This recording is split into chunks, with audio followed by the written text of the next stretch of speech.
Hi, I'm Drew Lawley, General Manager at Courtesy GMC right here in Trussville. We are so proud to be a part of this community. It has been so great to see so many people get involved as we head towards the August 26th municipal election. If you're not registered to vote yet, there's still time. The deadline is August the 11th. Just head over to the Alabama Secretary of State website at sos.alabama.gov to register today. And most importantly, get out to vote on Tuesday, August 26th, and let your voice be heard. Thank you, Trussville. My name is Gary Lloyd, and welcome to the Writer's Block Trussville Mayoral Forum podcast, proudly driven by Courtesy GMC, home of the Southeast's lowest prices on new GMCs. As we progress throughout this mayoral forum, you will hear more about Courtesy GMC and its commitment to the Trussville community. Let's get started first with introducing the three candidates running for mayor in Trussville this year. First, Trussville City Councilwoman Lisa Bright. Thank you, Gary. Thank you for having us here and going to all the trouble to put this podcast on to better inform the community of Trussville. My name is Lisa Bright. As we were just talking, most everybody pretty much knows who we are, but we will go through the introductions. Moved here to Trussville in 1989 with my husband Bill and three children, Ashley, Amy, and Will. Bought our first house in Calumet and have lived here for 36 years. Between owning businesses and being active in the community, we've invested our lives here in Trussville. All three of my children are Hewitt Trussville graduates. My four grandchildren are enrolled in Trussville City Schools, and my daughter's a teacher at the middle school. As you know, some of you mostly know that I lost my son, Will, to an overdose in 2012. We started our foundation, the Will Bright Foundation, and that is what keeps me very busy. I'm the mother, founder, and CEO of the Will Bright Foundation. Other than that, I do a lot of community work. I've volunteered over the years with the school system. I'm a member of the Chamber of Commerce, a Trussville Daybreak Rotarian, and attend church in Trussville. Just do a lot in Trussville, volunteer and just serving the community. I love our schools and I love living here and I'm grateful for it. So thank you again. Thank you. Next up, Trussville City Councilman Ben Short. Gary, thanks for having us. Gary and I graduated high school together in Trussville City Schools. Is celebrating 20 years of existence. It's crazy to think about that. But for those that don't know me, my name is Ben Short. I have lived in this community since 2003. My dad retired from the United States Air Force and moved to Trussville, Alabama for the school system. And excited that we moved to Trussville. And I've lived here longer than anywhere else in my life. He was deployed all over the world, and Trussville, Alabama is my home. So graduated from Hewitt Trussville High School in the first graduating class of the Trussville City School System. Then went to the University of West Florida for undergrad, where I met my wife, Amanda. We've been married 17 years. We have two children. I've got one child that attends the University of Payne Elementary School, and then another at the WE Center at First Baptist Church, who will be going to Payne next year. So I'll be able to afford one of those Courtesy GMC vehicles next year when I stop paying for daycare. So I have been an employee in the city of Trussville for a long time. I started with the Trussville Police Department in January of 2011. So I did 10 years as a police officer, detective, and public information officer. And then in November of 2020, I ran for city council, won my seat on the council, and had to give up my role with the Trussville Police Department and took a job with the Jefferson County District Attorney's Office. So I worked and specialized in sexual assault and domestic violence cases and served as a resource for law enforcement across the state of Alabama, but working for Danny Carr in the DA's office. Also own a small business here. I started a restaurant delivery service with my wife in 2018, Trussville to Go restaurant delivery service. At the height of COVID, we had about 100 employees. We're not at that number anymore, but we continue to do a lot of philanthropy through that organization, and that's because of the community support that we've seen through that, supporting Trussville to Go altogether. So I think that covers it for the most part, so we'll pass it on to JT. All right, and last finally here, Jefferson County Tax Collector JT Smallwood. Thank you so much. I'm JT Smallwood. I've had the honor and the privilege of living in the area for quite some time. I've had the distinct honor of working at the United States Federal Courthouse during high school and college and law school. I offered a position there, but I decided I wanted to go to seminary, Bible college, and finish that up. And I worked in Trussville. I worked around Trussville, lived in Trussville, I served Trussville. And for the past nearly 23 years, I've had the honor of serving as tax collector of Jefferson County. During that time, we have served all 35 municipalities and worked with the state of Alabama, in Trussville also in particular. We've handled over 6 million transactions. We've collected, invested, and distributed over $15 billion. And we've been involved in some noteworthy trials and so forth through the years. And I love Trussville. My family lives here. My friends live here. My church is here. And I look forward to, no matter who wins, serving Trussville and loving Trussville and supporting whoever wins. Sounds good. Appreciate you all doing the introduction. So tonight we will explore various issues shaping the future of Trussville, from recreation in schools to growth in city finances. Each candidate will also be asked questions specific to their experiences and campaigns. So let's get started. So question 1, quality of life and recreation. So it's a topic close to home for many Trussville families. This question first for you, Ms. Bright.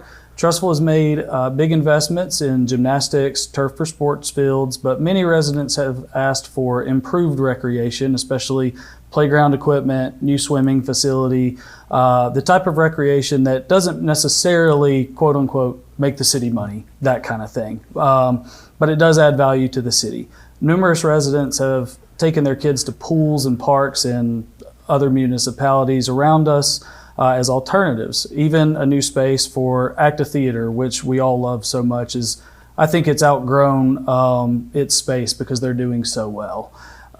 What specific improvements or initiatives would you support and are attainable to enhance recreational and artistic opportunities for all age groups in Trussville? Now that's a question. I got a lot of content. That's a lot of content, and I would, if I could wave my magic wand, I would do them all because I love the arts. I think that the city's responsibility is to provide, especially parks and rec, to our families, our senior citizens. We have a senior center that I noticed that was not in the question either, but those are provisions that we do make when it comes to parks and rec, the gymnastics facility, a swimming pool, even though it is older. Active theater, those are all wonderful things. Things that I would love to add to it would be a fine arts center. Of course, I'm sure we're going to get into finances here in a little bit, so that's not going to happen anytime soon unless things majorly can change. But they are definitely on a radar. Anything that promotes our families, what drives our families here are our school system. And they want to be here with the school system, but they need everything else as well. So we have to provide everything from safety to activities. We've taken on some big projects as far as returfing, which was definitely needed for our baseball and softball and soccer fields. That was a big undertaking, but in the long run, you wind up saving money by doing it that way, but not having to have so much maintenance and repair. Swimming pool, big topic. Would love to be able to provide that too. Have a place in my mind where I'd like to put it. But that will have to definitely be put on a capital outlay plan that I plan to have on as far as how we can get this in whatever that looks like, a 5-year plan, a 10-year plan. May not happen in my time of service, but I think if you have it in some sort of a plan, like it's in the 2040 plan, then you'll be able to know how to budget for those type of things. So yes, I want all of them. I love active theater. I think they've outgrown their space, but I don't. It's such a quaint place to go to theater. We could maybe expand it just a little bit, but where it's nestled, I think it's really, it's a cool place. I know they have to share space with the historical committee. It gets hard sometimes. It gets hard during show Yeah. times. Yeah. But I hope we can work that out. There's a great need for both places. They both serve people in the community. So I think the city overall, over the past 20 years, has done a good job in providing those type services. We can provide more, yes, but those things have a price tag, and we've got to be able to make sure we can afford them, that they don't have to make money, but they don't need to be losing money, and that's the fine line that you really have to work on moving forward. Okay. Ben, any specific initiatives or anything like that? Yeah, I kind of echo some of what Lisa said. She covered that relatively well, an extensive answer. But I too would like to wave my magic wand and have a swimming pool. I think that there's an importance to that. And, same with the splash pad. My children are going to Moody to take advantage of the splash pad there. I think there's potential grant opportunities on the splash pad side. But when you look at aquatic centers and pools, for example, our current pool operates at a loss of around $40,000 to $50,000 a year. So when you look at the empirical data and the research associated with aquatic centers and pools, the operation cost never can be made back up. So we have to be in a financial position where we are okay losing that money for the benefit. And due to the constraints that we find ourselves in now, especially when we're given a quarter of everything that we bring in to the school system, which I think is more important than an aquatic center at this point in time. Again, in the future, I think there would be an advantage to having that. I, too, am a big fan of the arts. I believe we do need a cultural arts center. I think my initiative, this is where Councilor Bright and I differ slightly. I think ACTA in a new facility makes the most sense because then we can allow the History Museum to kind of expand within that facility and then turn that into an event space where we can actually rent it out and generate revenue off of it. So I think Heritage Hall would make an excellent meeting space that the city could potentially generate revenue from. Back to Parks and Recreation in terms of the turf project and the fields, we definitely needed that. But when we created one of the finest facilities and updated and now have one of the finest facilities in the state, we created a problem with parking. And so now we have to address that issue, right? So in my mind, the solution would be, and again, I would obviously involve Parks and Recreation and get additional input from parents that are on the soccer, football, and all of those things. But the solution to that, in my opinion, is to take the practice field currently behind the pickleball facility, convert that to a parking lot, and then take one of the soccer fields and convert that to a parking lot. But taking 2 fields away, we need to add 4 more multi-purpose fields. And I think we have some city-owned land that we can do that on. Now the question becomes, do we turf them or do we grass them? And there's obviously 50-50 depending on who you talk to and you look at operational cost over 10 years. But I do envision fixing the parking issue in the park as part of that solution. Again, I would love to have a swimming pool, but I just don't think it's in the cards, especially in this initial term, because we don't have the money for it. So. Gotcha. JT, how about you? Just specific initiatives, improvements, or additions that could enhance the quality of life, recreation? I'm a huge proponent of recreation and sports and kids and the arts as well. I played a variety of sports growing up. I was fortunate enough to be able to play Division I sports and coach those sports later on as other sports. And it just brings just an added benefit of confidence to someone young growing up, whether they participate in the arts or in sports. It just gives them an edge. I was dealing with the conversation with Admiral Natter, who grew up here in the Cobber Project. He rose, he and his brother both, to the rank of Admiral. We're working on a child here in Trussville getting into the Naval Academy. And he was talking about the importance of sports. He said, we look real careful at the criteria of how well someone does in a team work framework. How well that they succeed. Individual sports are wonderful and great, but how someone succeeds in a team, whether it be acting, whether it be in sports, is vitally important for this person's success, their communication skills, their ability to get along with other people. I served on the YMCA board for some time. I was over facilities on that committee, and a driver of the budget was definitively pools. There's always a great expense there, but it draws. And I think an aquatic center should be on our radar when we are able to stabilize our financial issues and look for even grant money or whatever money we can find, because I think that will be a driver of the principles of keeping families in Trussville, along with the splash pad that both the esteemed candidates have discussed. That's important. And I think any investment in parks and recreation is an investment in our kids' future and our future as well for the city, because it draws teamwork, it draws tournament families come in, spend money, stay here. I think that's great for the city. Investment. Sounds good. Anybody have any follow-up on that one? I do. One thing I really kind of forgot about, we have a grant out right now, speaking of grants, for a fantastic update to our park behind the library. It's through ADECA. We do not know yet if we've received it. It'll be an all-inclusive park, playground area for people with handicapped children, which would be wonderful for our families to be able to have that here, that have children that maybe can't do some of the things at the park that we currently have. Our park that we have now is 20 years old, and it's time for an update. David Vinson, our Parks and Rec department head, actually wrote the grant and did a great job. We hope we get it. It'll be a huge asset to that little cluster right there. You know, you've got everything right there with the splash pad, the pool, the park, the library, ACTA. I mean, it's just hubbed right there. So we hope that we do, and that'll be a great investment for our city moving forward for the next 20 years.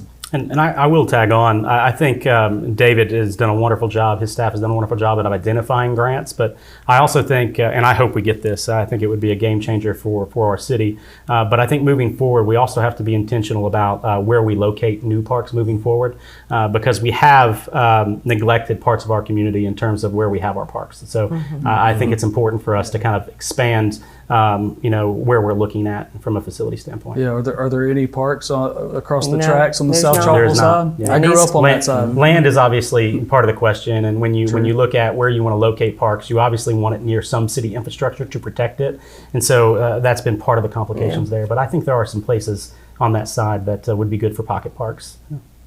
Okay. We ready to move on? Sure. We got a lot to get to. All right, so we're going to go with the first personal question here. So this one's going to be for you, Miss Bright. Again, I'm going with my context because I got to read it, so it's going to be a lot. Just get used to that, y'all. So in May, City Council voted to allow Mayor Buddy Choate to enter negotiations, the waste management company stuff. It was the height of this garbage fees issue that we've all been dealing with for months now. Folks incorrectly believed that this was a vote for the fees when it was a vote to amend the contract, enter negotiations, that kind of thing. No garbage fee was passed, is essentially what I'm saying here. But it did feel like to many residents that in response to that night, I think it was May 27th, that your campaign Facebook page had a post 2 days later. People thought that was simply a reaction to the crowd. My question is, do you believe in hindsight that you should have explained your position sooner, like more clearly publicly at that meeting or any previous meeting in a public setting, instead of potentially just in conversations with Mayor Choate to avoid any public confusion? No, I did not do that to avoid anything in the public eye. So as we were marching forward, and we did vote to allow the mayor to go into these meetings to try to negotiate what a potential contract would look like for a garbage fee for the community to have to pay. That was not a vote to approve us charging the garbage fees back to the community at all. So hearing all of the community's outcrying, we heard it, I heard it, and decided that it was not the time. It was not the time to be discussing that. For people did not want us to go in that direction. And I had to agree with them, because when we first started talking about it as a council and mayor, in our minds, we're thinking this was something that was promised 23, 25 years ago. Sure.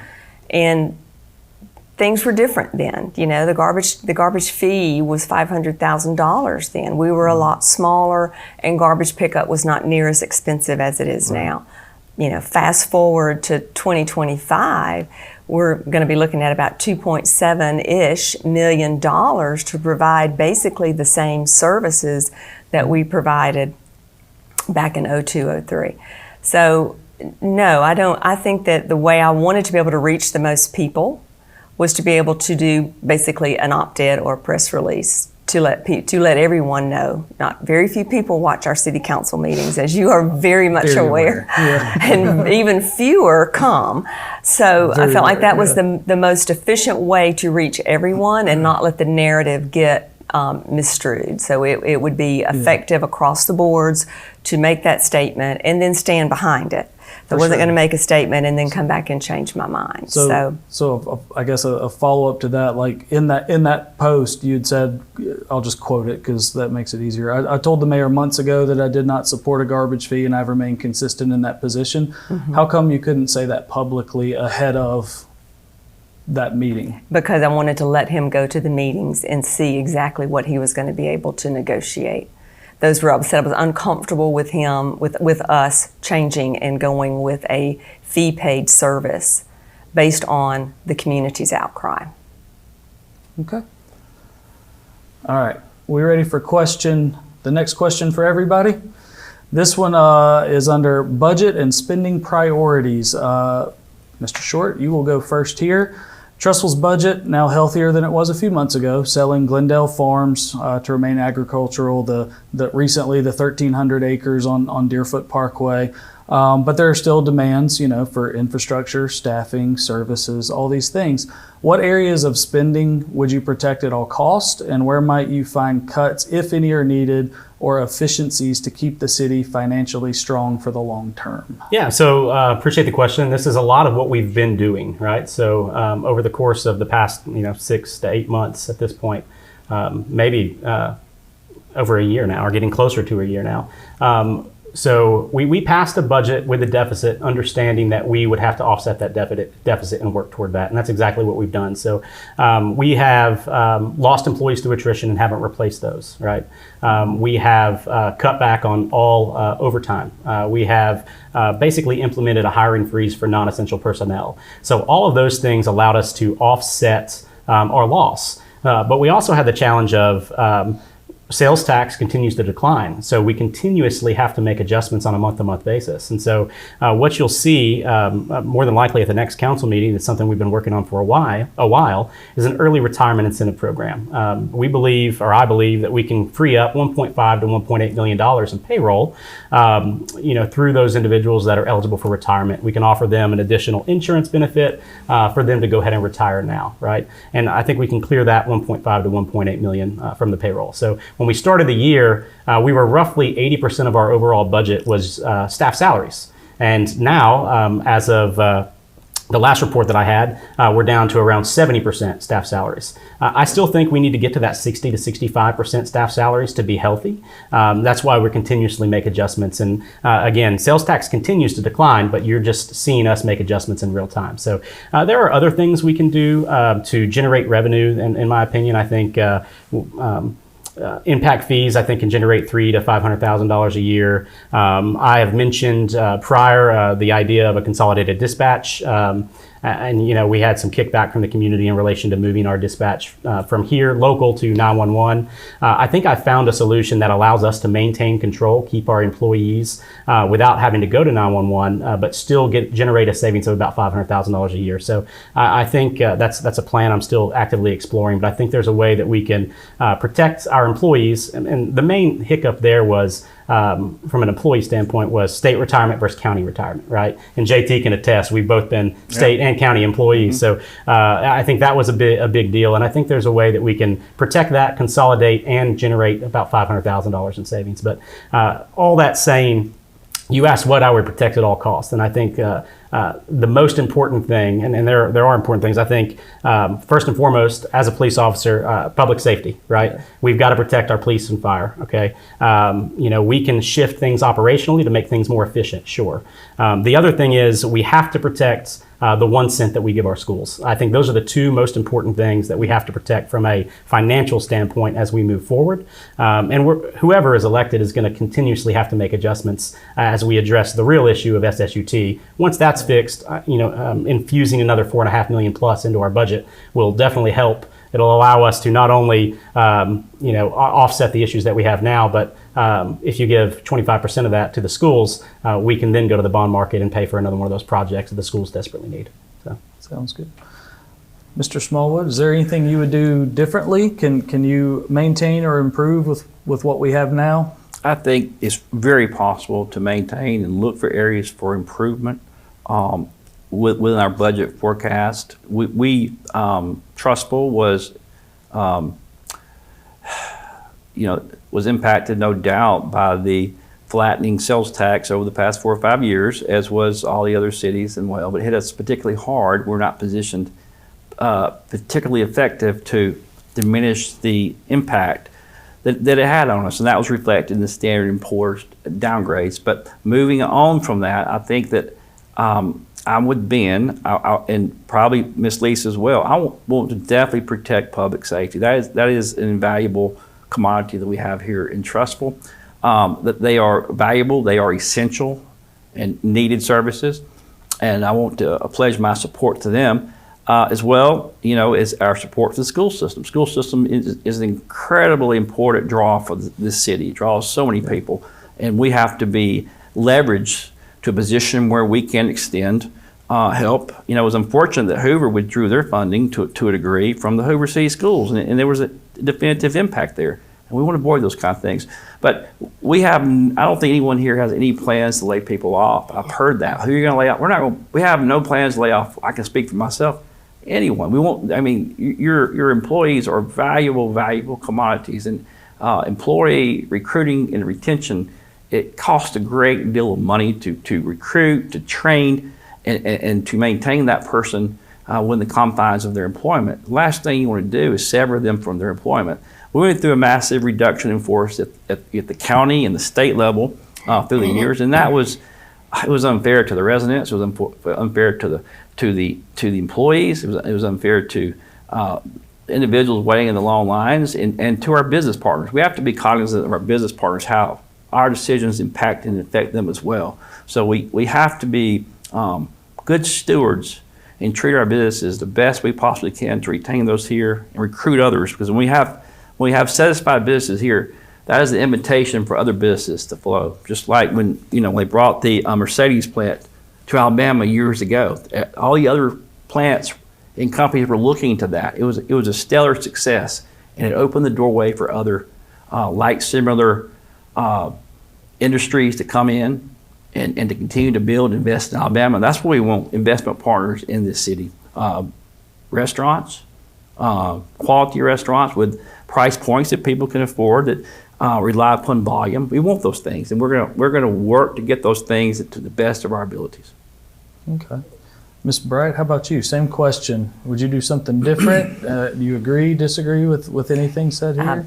We all know we have to protect we have to have our first responders. That's just a given. In our schools. Those are the top two on my list, that if you're not safe, you're nothing, and we've got to have our schools strong like they are right now. We cannot afford to let them decline.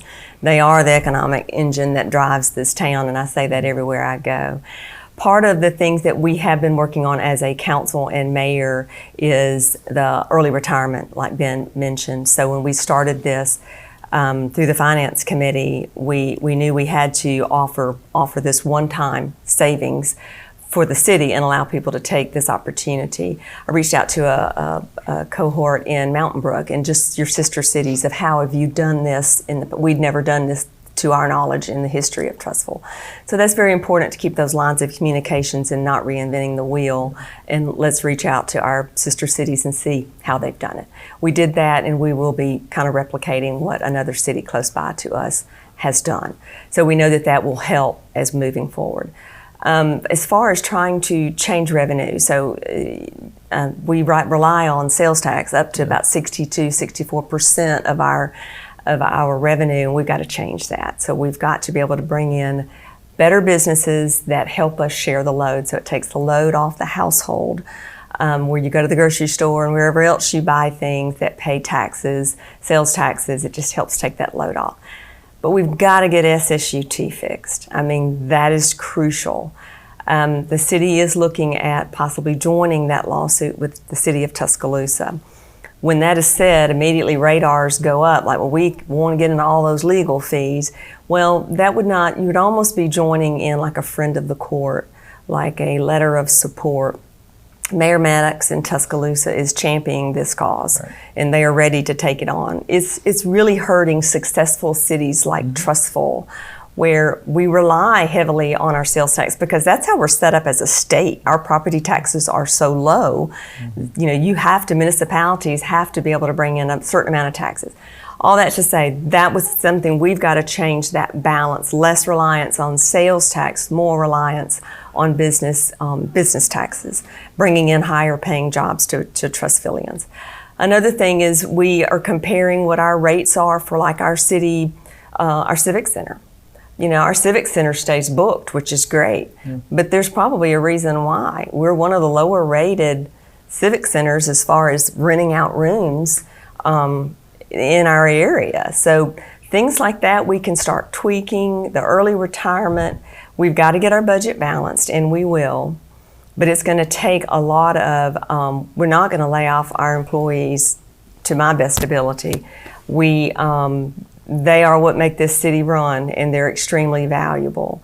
So we have a lot of work ahead of us. We just met with department heads this past week, going over their budget line by line and just starting to click away on things that are just wasteful.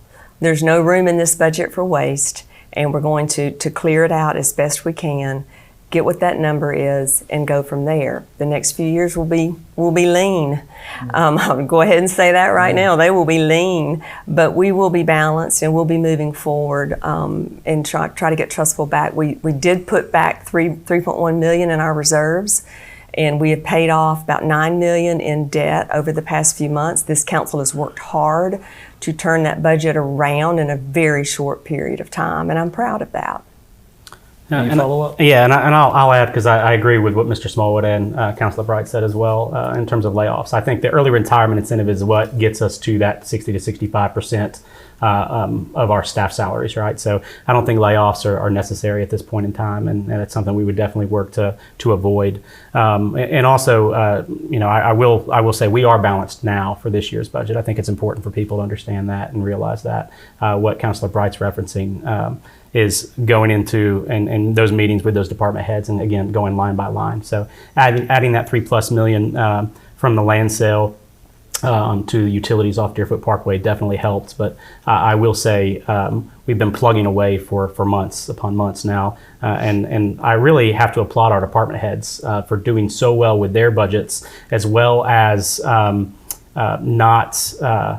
doing the best they can without the staffing that they were originally budgeted for, if that makes sense. Mm-hmm. So we didn't allow a lot of those positions to be filled when we saw the decline. So I have to applaud them for all the work they've done to get us to where we are. And again, balanced this year, and we will be balanced next year too. Any other follow-up, or are we ready to move on? I'll say one thing. The SSUT issue has... and I will say we are going to get to that okay. in a bit if you wanted to wait, or you can say it now. I was just going to say, for those who don't know, it is the equitable distribution of sales tax in a region, and it's a source of issue, source of concern, and my friend Walt Maddox has taken the initiative, and we're proud of him for taking that initiative. I think I would have taken the initiative early on to hit it head on. I've spoke with the state of Alabama, several times on the issue.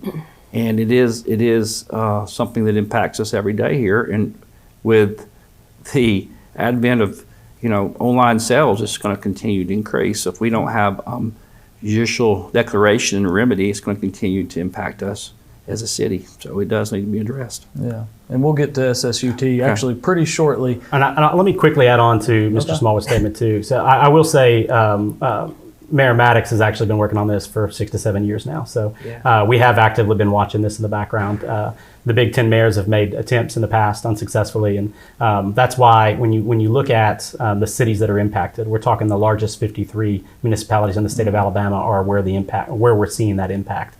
But we'll dive deeper when you get to that SSUT question. We'll dive deeper. I'll give you all a little water break real quick. All right. I'm going to let y'all have that quick break while I tell you that the Writer's Block Trussville Mayoral Forum podcast is brought to you by Courtesy GMC, which has given more than $125,000 to Trussville Police and Fire since 2021, because supporting those who serve us matters. Courtesy GMC contributes to Trussville Police and Fire for equipment needs for every vehicle sold. Community-driven Courtesy GMC. All right. Let's move on.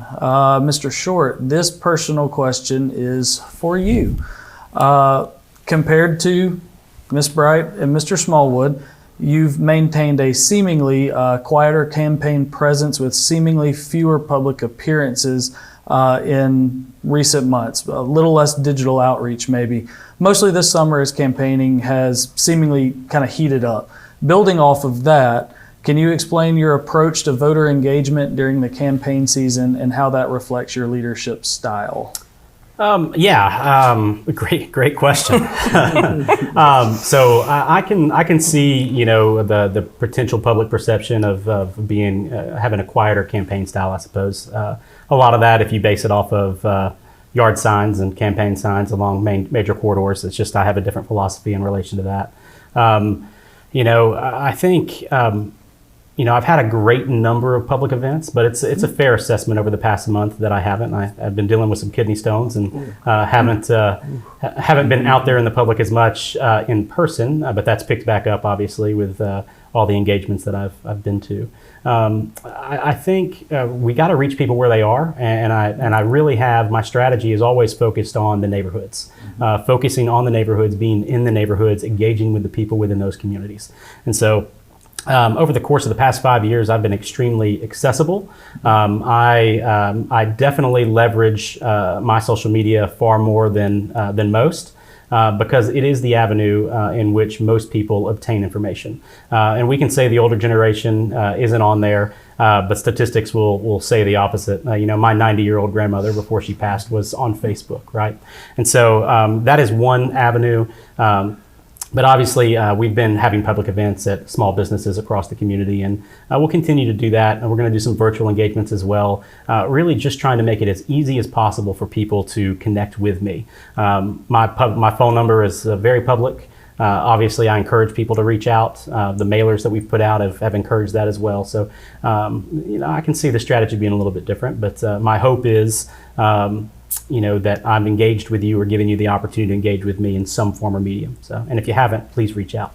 You said the philosophy is a little bit different. Why is it different? I think age, that's part of it. It's just a difference. We grow up in this social media age. It's something that we are comfortable utilizing and engaging with individuals. I'm not one to shy away from a question. That's a difference in my communication style. I'm going to give you the data. The data is the data. You may disagree with how I perceive things or the logic that I use to get to a resolution, but I am always willing to answer those questions, and typically those engagements are virtual on social media. Okay. And now we're going to go to where we left off just a minute ago, simplified seller's use tax. Mr. Smallwood, this is first for you. So y'all have already kind of alluded to it. Trussville missing out on millions in online sales tax revenue due to SSUT. What specific actions would you take to resolve this issue locally? And I'm curious, y'all kind of hinted at it with Mayor Maddox working on this 6 to 7 years. Maybe the general public doesn't see those 6 to 7 years, but what I'd like to ask is why, despite the act being first passed, I think in 2015, has it seemingly taken an election year to bring this issue to the forefront? Like, why did it not come up sooner? You're up. Okay. Yes, sir. Well, again, it was a legislative, they had input there with the Department of Revenue, and it was a methodology to equitably devise and distribute sales tax in their mind efficiently and effectively to the community as a large. Some of the rural areas that do not have high commerce jurisdictions, they were kind of at a disadvantage when it came to school funding, when it came to municipal funding, police and fire and all that. This was a methodology by which they were to address that in a quick fashion. However, with that good intent and motive in place, it adversely impacted some of the areas like Trussville that has high commerce transactions. So we have to look at redressing that. How do we redress it? Beyond litigation or behind legislative redress, we got to start looking at ways to keep families in Trussville, keep families spending money in Trussville at all costs. We have to we have to attract businesses that families want to go to. I'm not saying we don't have those, but I'm saying we need more of those. We need a robust economy. And I said the other night, I got some pushback. Some people just go to 280 to spend money and to eat out with their families and all that. And we have a diverse amount of restaurants, which are great, but we actually need more and more areas to shop. We need we need to address those by recruiting, looking to recruit those types of businesses that people actually want to go spend time at, money at, and invite their family and friends from other areas to come in. And the entertainment district is phenomenal, but we can continue to build on that success and continue to draw people if we just put a little more work into it, a little effort into it. A quick follow-up Sure. for you from that. And it actually came from our podcast that Okay. we did a few months ago. Sure. So I'm gonna read Absolutely. from it. You said on this podcast a few months ago that SSUT is a factor, but we must budget in Trussville based on knowing what SSUT has done and embrace these trends. Absolutely. You still feel that way? Well- Where are you at in that? Think now? about this. The county was not caught by surprise. The state was not caught by surprise. There were flattening sales tax forecasts that we all encountered, that all knew about. Some cities were positioned better than other cities to embrace the nuance of what was occurring transaction-wise. Some cities were not positioned well. So, and I'm not going to say it's mismanaged or anything like that, but just we have to do a better job strategically assessing our budgetary needs and separating that from our budgetary wants. And we have to be strategic in our acquisitions of land, and we have to be strategic in our divesting of those lands.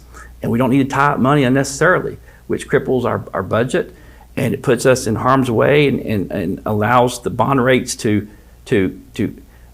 increase and allows us to deplete our strategic reserves. We don't need to get in that position. And I'm not saying it's anyone's fault here. I'm just saying we need to avoid that with a different set of eyes, a different perspective on how we go about conducting the day-to-day business activities of the city of Trussville. Okay. Ms. Bright, same question to you. Are there concrete ways to diversify Trussville's finances to not rely so much on sales tax? How do y'all convince people to not push that Amazon subscribe and save button? How do you do it? I don't think that's going away. And that's all the more reason that the SSUT has got to be, it's got to be clarified and corrected. So as far as the first part of your question goes on how we do that and why we waited this late, SSUT really hit hard about 2 years ago, where you really started seeing a lot of groceries being bought online. We have Kroger trucks running up and down our streets, and there is zero brick and mortar here with Kroger. It's bad enough when it's Amazon. Of course, they got around that by building distribution centers. Before long, it's going to trickle down into the rural counties where you've got Dollar General, going to be the same thing. And they talk about dark stores. Walmart is already doing dark stores where they're becoming distribution centers and they're not in-person shopping, which immediately puts all those purchases into the SSUT. So how we fix it, either way is fine with me, but it's got to be fixed, whether it's through the lawsuit and has to go all the way to the Supreme Court, or whether the legislature chooses to sit down and work with cities, because the state gets their 4%. I'll be happy to explain it. It's based on 8%. Mm-hmm. Trussville tax rate is 10. The state gets their 4. The county gets their almost 2. Joe Knight corrected me. It's not quite 2%. It's like 1.7 something. So they get their percentage, but then the last 2% is divided amongst all the municipalities based on population. So where you would get $4 from a $100 purchase, you're now getting about 4 cents. So the difference is just you can't make it up if that's where you're relying on your 62% of your revenue, and a lot of that is just going away because of SSUT. So I've sat down with Danny Garrett and had good conversations with him. It's going to be something that we're going to have to get two groups behind us. So the League of Municipalities and the Small Business Association. And that's going to take lobbying down in Montgomery if the legislature is going to fix it. The lawsuit that Walt Maddox has presented for the city of Tuscaloosa has promise. Will it work? There's not 100%. The best way, I think, is through the legislature, but you've got to get everybody on board. So all that to say, the reason why it's delayed is because it really didn't hit hard until the past couple of years. They started at Tuscaloosa, started looking at this back in 2017, then COVID hit. So, that just ramped it up because everybody discovered, hey, I can just order everything online. And I'm just as guilty. When I come home and there's an Amazon package on my porch, I'm like, oh, God. We were at the school Institute today, and they gave out a Amazon card, and I'm like, no, you got to give out a shop local. But they did plenty of locals. I was just giving them grief. But those are habits that are not going to change. We all enjoy the luxury of shopping from our home on our laptops, from our phone, and it's not going to go away. So you can wish all you want that that's going to change, but it's not. So we've got to address it head on, and it's either through this lawsuit or the legislature or maybe a mixture of both. And we can help save communities like Trussville that are going to be hit so hard from that. But back to my original plan with economic development, we got to lower that reliance on that sales tax, and we've got to build up our businesses here. We got to recruit really, really good businesses like Irondale just got Costco. That is game changer, and it's a shame that we couldn't get it. We tried really hard to get that. Where would it have gone? That was the biggest problem is space. They require a good bit of, they require great interstate access. I've met with their representative down. We are members of EDAA, Economic Development Association of Alabama. Met with them. I mean, we tried. We need a recruiter. We need a recruiter that can go in and really recruit those type of businesses that are game changers for communities the size of Trussville. And hopefully that will come. That's in my plan as well, long-term plan. Short-term, got to change it up. We do have to try to focus on different revenue options for the city and a little less reliant on the sales tax revenues. Okay. Ben, how about you? Yeah, so I agree with a lot of what both of them said. They've covered this relatively in depth. I've been attending municipal summits down in Tuscaloosa for a while now. Just did our second one a few weeks ago. 2 weeks ago. Yeah. And so I think the uniting these largest 53 municipalities together is a step in the right direction. It applies the pressure that we need to put on our local legislature to make change. But we can't rely solely on that. So the judicial route is obviously another alternative. And as long as we're not spending unnecessary legal fees or funds on that, when Mayor Maddox is willing to take on that charge through the city of Tuscaloosa, happy to support that cause because it is important for municipalities across the state. And to Councilor, I think both of you said it, when COVID happens, the federal government was infusing COVID dollars into the local economy. So that kind of skewed and delayed the overall impact of what we're seeing now, right? So now that all that money is out of the system, right, now we're really seeing that impact. And then you look at the evolution of Kroger, right? You look at, they are operating from a distribution center in 11 stores in South Alabama, okay? And they're covering the entire state of Alabama. And I see it on a constant cycle through my community. Yeah. My neighbors know who they are, and I know you shop via Kroger delivery, okay? Kroger's never going to sponsor this podcast. Kroger's not sponsoring this, but sorry, but Gary. you look at what is our largest revenue generator, and they'll both agree with this. It is groceries. Sure. Groceries are the biggest component of the sales tax we generate. But now you have these companies like Kroger moving to distribution-based models, and they're able to offset their overall infrastructure cost. Walmart's going dark because they don't have to staff as many employees and they don't have to build new facilities and update facilities, right? So we're going to continue to see that evolve. The national average of online sales is 16.2%, say all sales are online. That's the national average. It doesn't account for Trussville's median income, which goes back and forth between the third and fourth highest in the Birmingham metro market, right? To Mr. Smallwood's point, it doesn't account for our commercial base. Right, so when you see that people are now able to conveniently purchase groceries online or via Kroger delivery or whatever, or Shipt or whatever the case may be, pay 2% less, which is another disadvantage for our brick and mortar, right? And so you see all that happening, and all those people would typically in these surrounding communities, they come to Trussville to shop. They don't have to do that anymore, and they can save 2%. So that's why it's of vital importance for municipalities across the state of Alabama. I talked about 53 of the largest being the primary impact now, but eventually this is going to impact rural Alabama.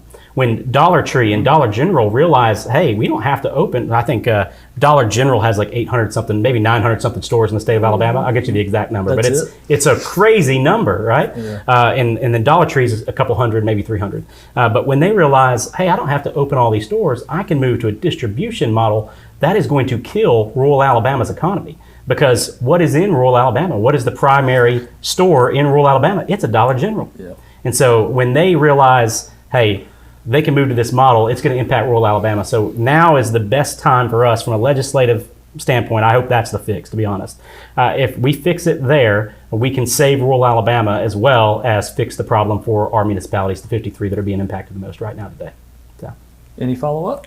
I have one thing. I think Alabama has got to have a conversation, a painful conversation, at looking at undertaxed commodities in the state and take a move in that direction. One of our largest commodities in the state is timberland, but yet Alabama has one of the lowest taxation rate for timberland in the state of Alabama. And there's vast commercial holdings of land that just sits there. Some have mineral rights, some do not, but they're again taxed at these low amounts. And I think we're going to have to at some point in time address that. Either put those lands back into public use and build upon them, or explore taxation that is commensurable with what the value of that property is. I know there's opposition to that in those industries, but let's look to Georgia, Tennessee, Florida, and how their timber crops are taxed. And let's think about that. Just start there and move on from there. And, I know that you think, well, how's that going to impact Trussville? We have to look at the full picture of Alabama as a whole, how we're related to the city, but how we relate to the state as a whole, and how their laws affect us as a municipality. I'm going to quickly follow up to you too, because you said Georgia, and it made me rethink of something. So back to what we need the legislature to do, in my opinion, to fix SSUT, which I think was maybe one of your primary questions too. So as it currently stands, when you pay online sales tax, we covered, you pay 8%. You go to a local store today, you pay 10%. Right? We have to move. In the state of Tennessee, and this is what brought you said Georgia. So the state of Tennessee just fixed this last year. They moved to a delivery-based model. That way you're paying whatever the tax rate is where that item is delivered. And that's what should be. It evens the playing field for our brick and mortar stores, and it fixes the problem for municipalities when we move to that model. And it's proven. Again, the state did a great thing when they invented this in 2015. They just didn't foresee this issue becoming what it is, right? And now we've compounded that to a certain extent. I think it's important for the public to know this too. So when you buy something at a brick and mortar store, you pay that 10%. The state keeps their 4 pennies, right? But the distribution of that, the majority goes into the Education Trust Fund. For this example, I'll use 75% of it goes to the Education Trust Fund, and 25% go to the general fund of the state of Alabama. When you buy something online, it's the exact opposite, right? So the state of Alabama needed to create a way to create reoccurring revenue, and this was their fix to that. So when you buy something online, the state keeps their 4 pennies. They keep the same percent, so there's no harm there. But they put 1% or 1% of that 4 into the Education Trust Fund and put 3% in the general fund, which is why the state of Alabama has had some of the largest general funds they've had in history, which is why, to your earlier point, the county and the state are fine. But really, the people that are taking that burden are municipalities. Right. So I just wanted to throw it out there. I want to add one thing to that too. Also, our schools. So our schools are taking a large hit. As we say, 1 cent of our 4 cents, so 25% of our sales tax revenue goes straight to our schools. Well, if we're not bringing in that revenue going to our schools are very low as well. I believe Tuscaloosa County School System also joined in that lawsuit with Mayor Maddox in the city of Tuscaloosa. That's going to be key down the road, and there are a lot of superintendents that are looking into that because it's going to affect their school systems moving forward with funding, because it's not coming to them because a lot of it comes straight from that sales tax revenue. So that's something we need to be extremely mindful on. And I know that the legislature is looking at all of that. The destination sourcing is what they are calling it with this SSUT lawsuit, and that's key. Where it's delivered is where the sales tax, if it's 35173, that's the sales tax that we should be able to collect. Yeah, absolutely. And to Lisa's earlier point, too, I mentioned this earlier to the school's point as well. Fixing SSUT fixes or gives us the ability to then go to the bond market and pay for, be able to afford one of those additional school projects that we so desperately need. Yeah. One more thing. I'm a member of the AATA, the Alabama Association of Tax Administrators. I've been for 20-something years. And one of our issues is a lot of times a bill that impacts counties or cities or the state are being discussed or being passed without consulting us. A lot of times we will tell them, hey, you don't understand how this particular piece of legislation will impact this municipality. Sometimes it's done from constituents which are in the ear of legislators, gets in committee and gets passed, and they don't understand the full impact of how it really does affect the lives of school kids and cities and first responders. So we need to really, as a city, be a member of the League of Municipalities and have our voice down there, have a presence, have lobbying presence. And so our voice can be heard when these important events of legislation are being discussed before they get passed, not after. Because once it gets passed, it's kind of hard to offset those things. Right. We ready to move on? Mm-hmm. All right. Personal question for you, Mr. Smallwood. All right.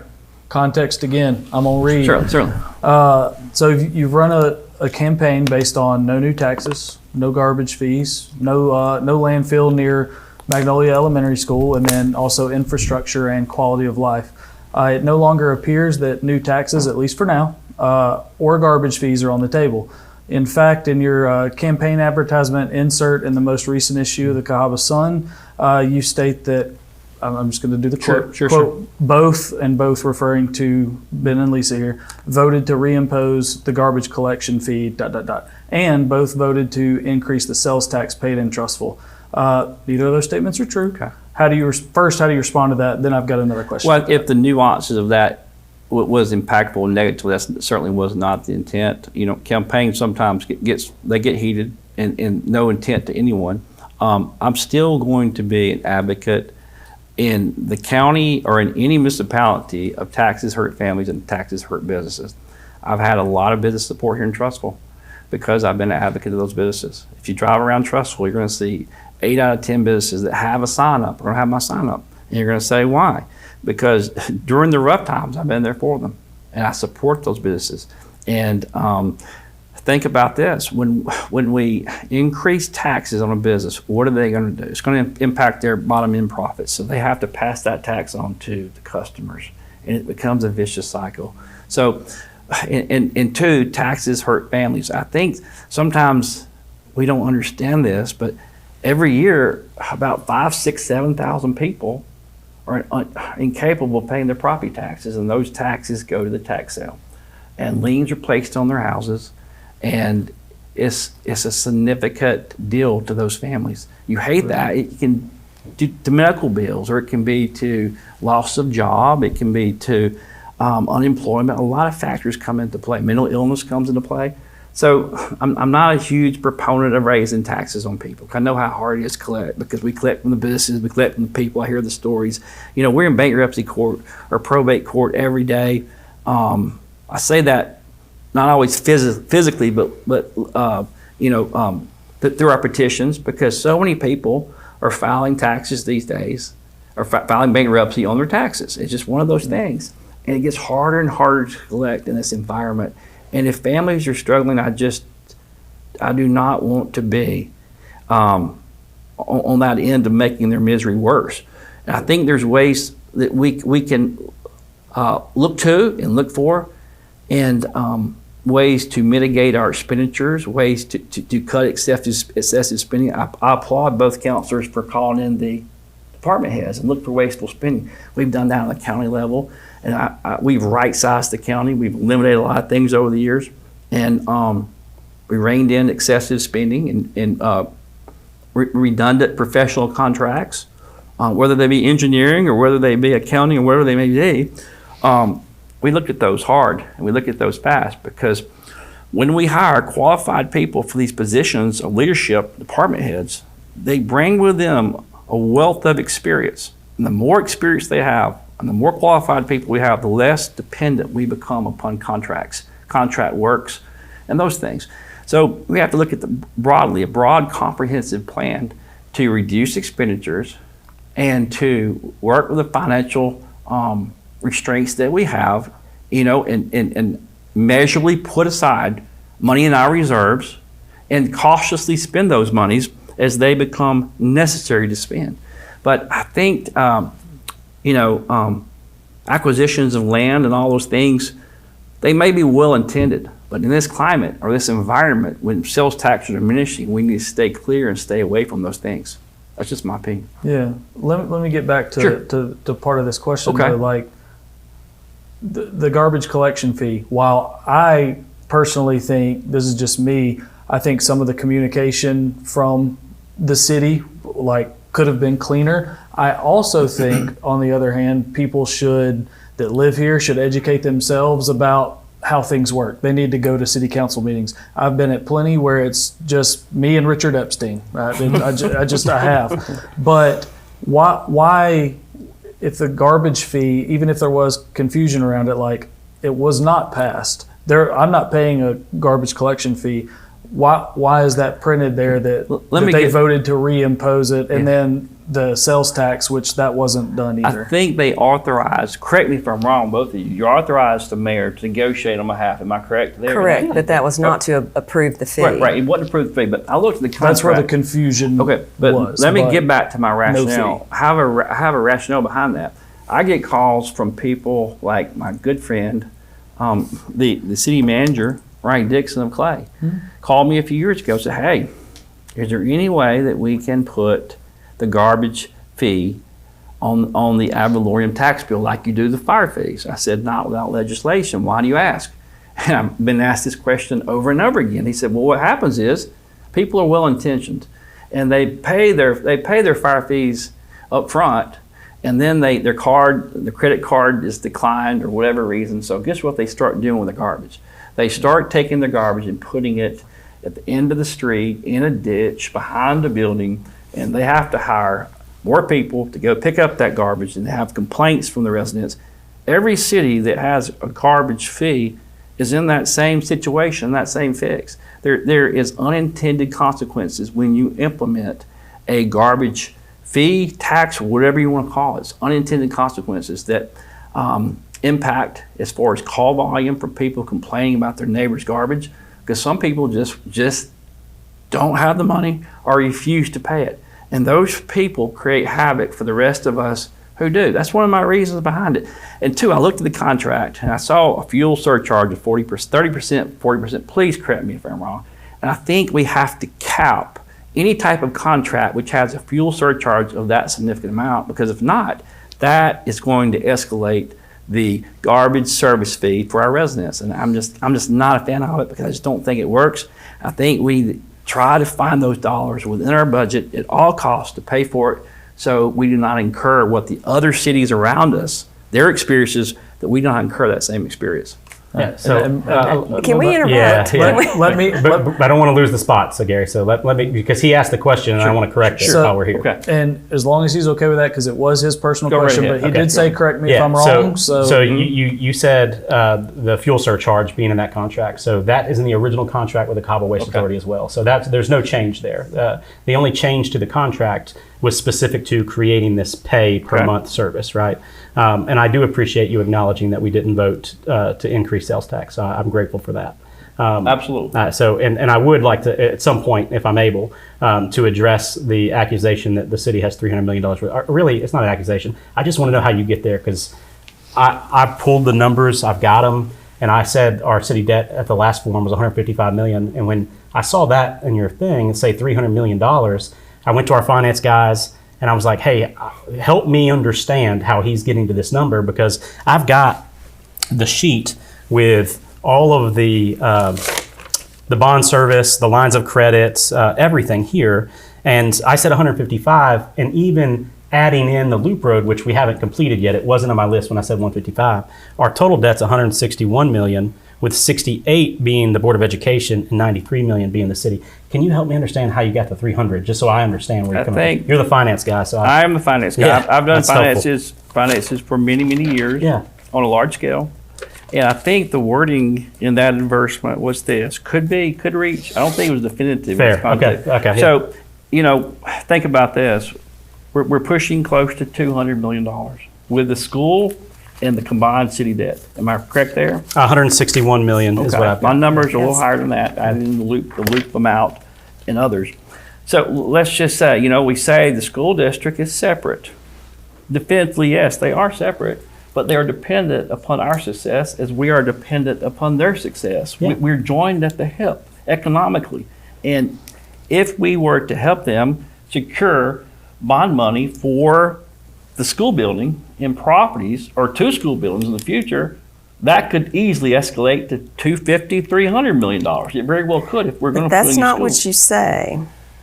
So, and then I'm sorry, can I interrupt? It's just too much. So so like I said, these are the personal That's fair. questions, but as long as you're okay with it, because you said, correct me if I'm wrong, I absolutely did, and I'm just Then saying. then I appreciate I'm you trying to help me get to where you then want I'm to be. okay with that, as if you know. Let me contextualize it. The setting here is if we were to assist, which we do, the acquisition of bond money for our school system, I think that it would not be a stretch to say, I don't think construction costs have diminished. If we were No, to put you're right. 2 schools in place with land cost, I think we're looking at significantly probably $280 to $300 million without contradiction.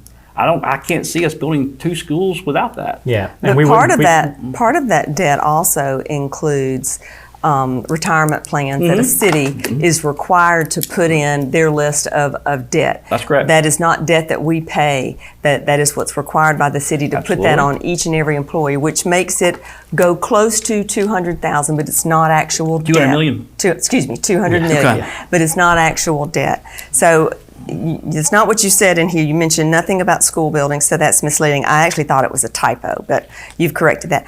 If we can, because I don't think you answered the other question about the half-cent sales tax, that has never been brought up at a city council meeting to vote on a half-cent sales tax since I've been on council for 5 years. So I'm curious to where you got that information. It was online. One of somebody's supporters put it on there about the half-cent sales tax proposition. But we didn't. You said in here that we voted on that. I don't think I did. Let me find it. Let's see. What I had, I typed it from it. It just said both voted to increase the sales tax paid in Trussville. And I think the rest of that line had something to do with the failed property tax vote. It may have Yes, been the a reference last to- line, there would have been no need to raise sales taxes or impose garbage fees. Oh, where is it? The half-cent sales tax. Well, I can't find it right this minute, but I will. Yeah, I just want to thank you for helping me get to where Okay. you are. I can see the stretch there, but obviously we're not going to issue bonds on something we don't have the ability to pay off. So we wouldn't pay for new schools if we didn't have a funding mechanism. But I see exactly. I can use the legalese. I can see where you're going. I appreciate that back and forth Yeah, conversation. And I did have, Sure. while all right. Lisa looks, I did have, as part of that, because it was about garbage fees and Yes. stuff like that, I wanted to kind of link together something me and you have already talked about. Okay. But the Eastern Area landfill, there was a story today, I think Birmingham said we're not closing it, but I kind of wanted to re-ask this to you again. It's obviously City of Birmingham.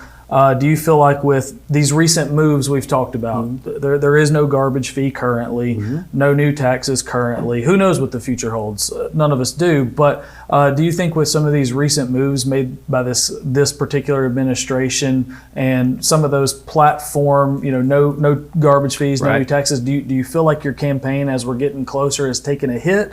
And if so, or if not, are there other things you're trying to shift your mind to focus on as we get No, closer? I don't think at all our campaign's taking a hit. The polling information that we have is very encouraging, very good. I'm delighted that we have tabled, and correct me if I'm wrong here again, councilors, we've tabled the garbage contract, correct? Yeah, it's off the table. Is it off permanently or is it off the table? I'm not going to box in a council for 8, 12 years down from now, but we understand that we've found the ability to balance this year's budget. We're working toward balancing next year's without it. We know the fix to SSUT is the long-term fix to our issues, and that will offset the trash costs. So we can get there, but we need the state to obviously address SSUT. So I'm on board with you there. Yeah. The state. Okay. Miss, you have any redress? About the garbage Redress, fee? yes. I mean, like Ben said, we removed it from this council's agenda. I want to thank both of y'all for taking the initiative to remove that. Absolutely. I'm But grateful for something that I have learned that as things and economies change over 20 years, I think any council and mayor needs to be extremely careful on what they promise, because 2002, when this was promised with Mayor Melton, things were completely different. Trussville was small, 7,000, 8,000 people, maybe not even that many. And I think you have to be very guarded because you don't know what the economy is going to be. COVID and everything is hit. SSUT, who in the world could have seen that coming and how that would affect Alabama cities? So, nothing is completely off the table ever in a municipality because you don't know what's going to happen. We could have an economic downturn that, like an '08 again, where real estate could totally crash. You've got to be able to stop and pivot when you're in this position and understand what's best for the community at large so you can continue to pay services and provide services for the community. You did mention in here that we both voted to increase the sales tax paid in Trussville. We didn't make any such vote, so I think you need to be careful when you send out and accuse us of a smear campaign. You accused both of us of running a smear campaign, but yet this is what you put out, which has mistruths and things that are smearing us that we didn't actually do. You can look on my Facebook page and every mail out, I would never mail this out. Every mail out that I have done has been nothing smearing towards either one of my opponents. So think long and hard when you send these things out, because they have a backfire when you're accusing people of doing things that they didn't do. Well, I've lived through the '08, '09, '10, '12, '12 economic downturn, and it was horrific for this county, for every city. It was horrible. People lost their houses in Trussville in unprecedented numbers, and it was horrific. We lived through the invalidation of county occupational tax, state occupational tax, through an advertisement era, and it affected over 1,000 jobs. It was the equivalent of losing a large factory. And we lived through those times. Reduction in forces, bankruptcies, all those things. And I would caution any mayor, any city councilman, as you have, to be vigilant, because the winds of the economy can shift and change in one night, in one day. And that's why I send caution that we have to maintain significant reserves. If we had a catastrophic storm come through this area, I'm not sure it will be prepared to recover from it, because it costs so much money. The county experienced in the 2011, we were at the mercy of the feds, we were at the mercy of the Army Corps of Engineers. So we have to maintain a vigilant stand in regards to our spending posture, in regards to our savings, in regards to everything we think about. I've always say that serving is a sacred responsibility, a sacred honor to do those things. And, we can take issue with each other, but at the end of the day, we're going to be friends, and I want to support you if you win, and I'm going to champion your causes if you win, and I hope you do the same thing. And one of the things I am passionate about is that landfill.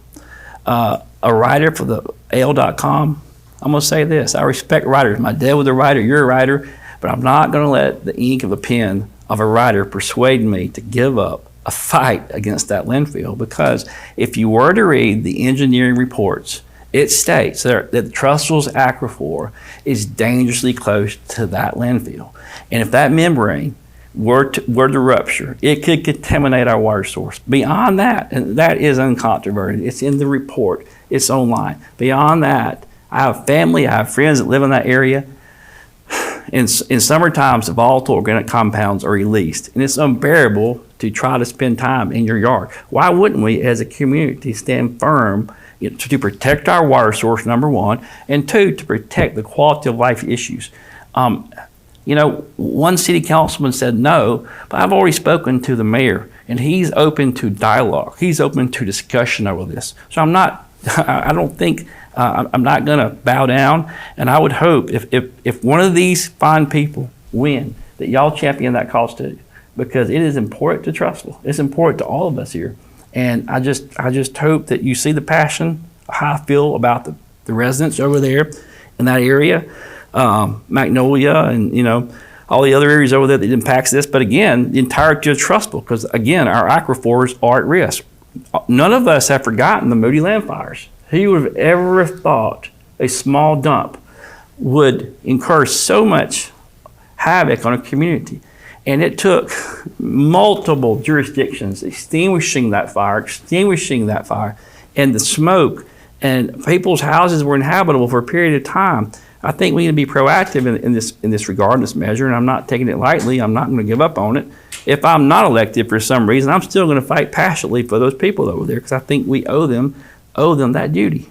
And I will quickly add, because I do agree there's an issue there. I am a realist. I understand the probability of getting it and unilaterally saying it can be shut down. I believe there is a mechanism in which we can hold them in compliance, right? I think we can utilize our resources effectively to observe, all right? I think we can talk about compliance and reporting. And I think that is a way, the best way to ensure that we're doing all we can to address the issues involved. I understand the legal cost associated with taking that battle on, and I think that is the best way to address it. I don't think we can shut it down, but hey, I'm hopeful if there is a way. I believe Mayor Woodfin is a sincere man. I believe he's an honorable man, and I don't believe he would extend the invitation to speak on it if he didn't have some type of contributions to make to our quality of life. Sure. There's been a move among municipalities to move away from a landfill near the vicinity of where the homes are, and they've moved to this Chilton County Regional Landfill, which is a 100-year ADM qualified airfield space. And it just makes a lot of sense. It's in the middle of nowhere. We would take our garbage to places like that. It's economically feasible. It's proven. It works. And we need to bring Birmingham to the table and discuss the remedies and options way prior to litigation. Litigation will be a last resort or anything like that. But I just think our residents should expect that from us as leaders. And I'm willing to offer my resources and my help in that regard to make sure we get the discussion on the table to start with. Yeah. And however we got to fix it, I hope we can all agree that it needs to be addressed. I 100% agree, but I will have to say, kind of like I live behind the railroad, it was there first. And the city of Trussville allowed this neighborhood to come in, which is unfortunate, knowing that landfill was there. My solace is hopefully they are maintaining, and I know that they are, much better than the Moody. You know, it's maintained at higher standards than the Moody dump was. Would I love it to be closed? Absolutely. But I don't know that it's feasible. And you're saying you have had conversations besides a text message, with Mayor Woodfin? His staff, yes. Pardon? His staff, yes. Okay, absolutely. One thing I want to add to that is, in regards to that, again, litigation cost, those things are reserved to the very end. And again, the developers of that substantially relied upon the city of Birmingham's contention that landfill was at capacity, and they requested additional expansion from ADM, and it was approved, vertical expansions. So now, instead of going wider, they've been going up. If we've all noticed, it's a growing issue that looms now over our residences. So, you know, the builders, we say that the landfill was there first, but they gave substantial reliance to those developers that place was going to be closed, and they didn't keep their word. So I think that is to be thought about as well in the context of our discussion. I think the city also just made a good move by annexing in property to keep them from growing any further. So we are aware of it, and we would love for it to close, but I don't want to make claims to the public and get their hopes up for something that might be extremely hard to do and cost the entire city of Trussville a lot of legal fees to make that happen. So I am a realist as well. If we can figure out a way to do it, that would be great. But I don't like offering those kind of promises that more than likely aren't going to be able to happen. Well, we can take our page from the city of Birmingham residences who've closed up a lot of places downtown that were emitting harmful pollutants through the years.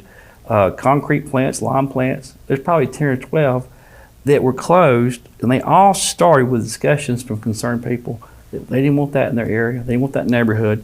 And once that discussion was engendered, it got conversations started in legislative branches, in the city council and mayor. But I think it does not hurt to have discussions with those people. No, it does not. And I think it does not hurt to engage other municipalities to that end if it benefits our people. We're not talking about litigation cost again. We're talking about dialogue. Dialogue, it takes effort, but we're not talking about spending attorney fees. And I will say, just from a historical context, to your point in the dialogue, there is historical context here that I think is important. The cities before and the councils before us have had that dialogue unsuccessfully.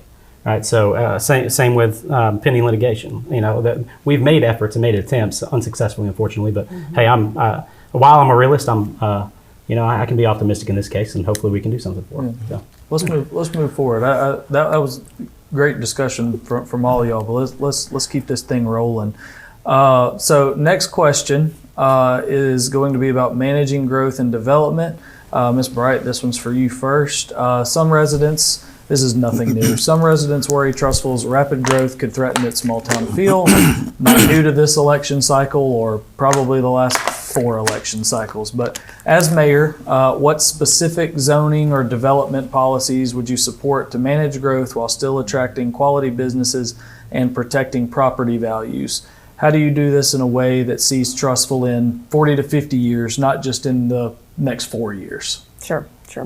Well, I think, first of all, the mayor instituted the 2040 plan back in the council before us, and I think that was a great stepping stone on how he included stakeholders involved in that, in all the aspects of that entire plan. I think the one piece that I would like to take that plan and add to it is bring in more of a strategic approach where we have got like a regional planning group that is joined into this as well. We have 35 square miles in Trussville. We're a big community. Homewood has 8. So that's the comparison, but the population is very similar. So we're very spread out, and there are areas in the city of Trussville that there really are no plans for. We just talked earlier about would there ever be a park on South Chalkville off of Roper Road. There's a lot of housing and residents that live in that area. So I think we've got to look at what our overall plan for all 35 square miles are of Trussville, and be able to take that and decide this is where we want housing, this is where commercial is going to do best. I have voted against a couple of housing projects just strictly due to logistics. I do not think houses need to overlook the interstate. I think that that's just bad planning, that's a perfect place for a business to be because they want interstate access right there with an exit on Deerfoot is what I'm talking about. So I think those kind of things, as we have great committees and we have great volunteers that serve on those committees. Another thing I would like to do long term, once we shore up our budgets and our finances, is I think we've got to start looking at someone coming in as an economic developer recruiter that helps us do that. We do a pretty good job as council and mayor that really don't have that specific training in that area. I think that would be key to be able to bring in those businesses, help us with leveling out how we take in our revenues. That's going to take a lot of time. It's going to take a lot of effort, but I think it can be done to move it forward. Another thing that I feel like in Trussville, we have a lot of boards that don't necessarily communicate. We are all liaisons to different boards. Liaisons come back and communicate at city council of the goings on. But I think moving forward, as we develop a strategic regional plan, and as we bring someone on that is basically the overseer of that, we have a, whether it's another board or a group of a couple of people, that we really do more communication between IDA, planning and zoning, Trussville revitalization, downtown building, all those authorities and boards that we have. They don't know what the other one's doing necessarily outside of a council report, which I think could be a little deeper and would help us as we get ready to plan for however many years. What's it going to look like? We have a lot of property, but we don't. So what we have left, we need to be very, very good stewards of. And we need to make sure we get it right with what needs to be housing, what needs to be business, what needs to be industrial. We want to make sure that we protect that. Planning and zoning has done a good job of adjusting some of our zoning, and I'm sure Ben will speak to that much. He's the liaison to planning and zoning. And we've done a good job of, especially in housing, on what that looks like as far as townhome setbacks, sizes of lots, that kind of thing. But I think we can do more when it comes to overall planning and not just let whoever comes to us, but we go to them. Sure. And I think that's going to be key over the next few years to see Trussville. Our model right now is not working, because of the reliance of sales tax. So we've got to change that model, and I think that's the avenue to take it. How about you, Ben? Yeah, so I've been fortunate enough to be the liaison to planning and zoning the entire time that we've been on council. And so all these large subdivisions that you see, the Stocktons, the Carrington, the Long Meadows, and the Trussville Springs, right? All of those were approved 10, 15, 20 years ago prior to our involvement, right? And that comes to Lisa's point, something I've been campaigning on for quite a while, is the need for a strategic master plan as it relates to land use. The last time that was updated, you and I were in high school, right? So 2004 was the last time that and it was published in 2006. Right, that's the strategic plan that planning and zoning then has to utilize as they approve or disapprove subdivisions as they come up. And so we are legally bound to allow property owners the highest and best use of their property, right? And we have to follow that strategic master plan that's dated 2004. Okay, so the need to update that is really what can change the direction of our city, in my opinion. So I want to bring in the easiest way to do that from a financial standpoint. That costs money, right? We want to bring in an outside city planner and a firm to help us craft this. That costs money. But the Regional Planning Commission, there's grant funds out there where we can do an 80-20. They cover 80%, we cover 20%. We can create and craft a true strategic master plan for land use, and that would involve community input. That would involve similar to the 2040 vision, right? That we all know about, but it can. This strategic master plan, as we update it, can take the things that we've completed in the 2040 plan and kind of merge these things together as we kind of navigate what is the best utilization of this land. And then we outline in that document, and then we give planning and zoning the backbone, the backing that they need and the protection that they need to deny some of these requests. Councilor Bright mentions the houses on Husky Parkway that overlook the interstate. What most don't see is that planning and zoning turned down 3 different developments prior to that. So we denied the property owner 3 different times utilization. Dollar General wanted to go there. We said no to it, right?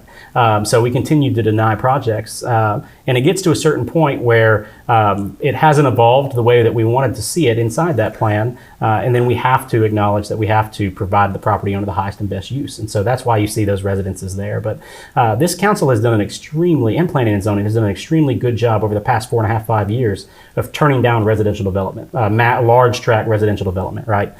We've turned down thousands upon thousands of units across Trussville.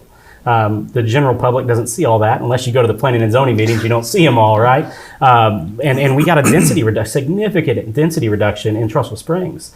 And so planning and zoning, the work that they do, and I got so immersed in it, I actually went and got my certification. I'm a certified planning and zoning official because of my time on council and the intrigue, and I just want to learn more about it. And so it's navigating what the city desires while also maintaining that a property owner has the right to the highest and best use. And without that strategic master plan in place, we're going to continue to do things the way that we have, unfortunately, because we don't have the legal backing that we need. Another way to kind of slow growth, right? We've seen these large-scale subdivisions. We do need to slow it down some, but we can't stop it universally. We can't do a moratorium for a year. I think that just harms the economy too much. There's a lot of empirical data associated with that. But what we can do to make sure that we're seeing the development that we want to see and we're growing strategically, right? We can update our design regulations, which those that have gone to my community events, we haven't updated those since 1978. So the planning and zoning actually is working on them now. They've done a lot of work, and we're getting closer. We're getting closer, and hopefully prior to this next administration coming in, we'll have an updated subdivision regulation for our city.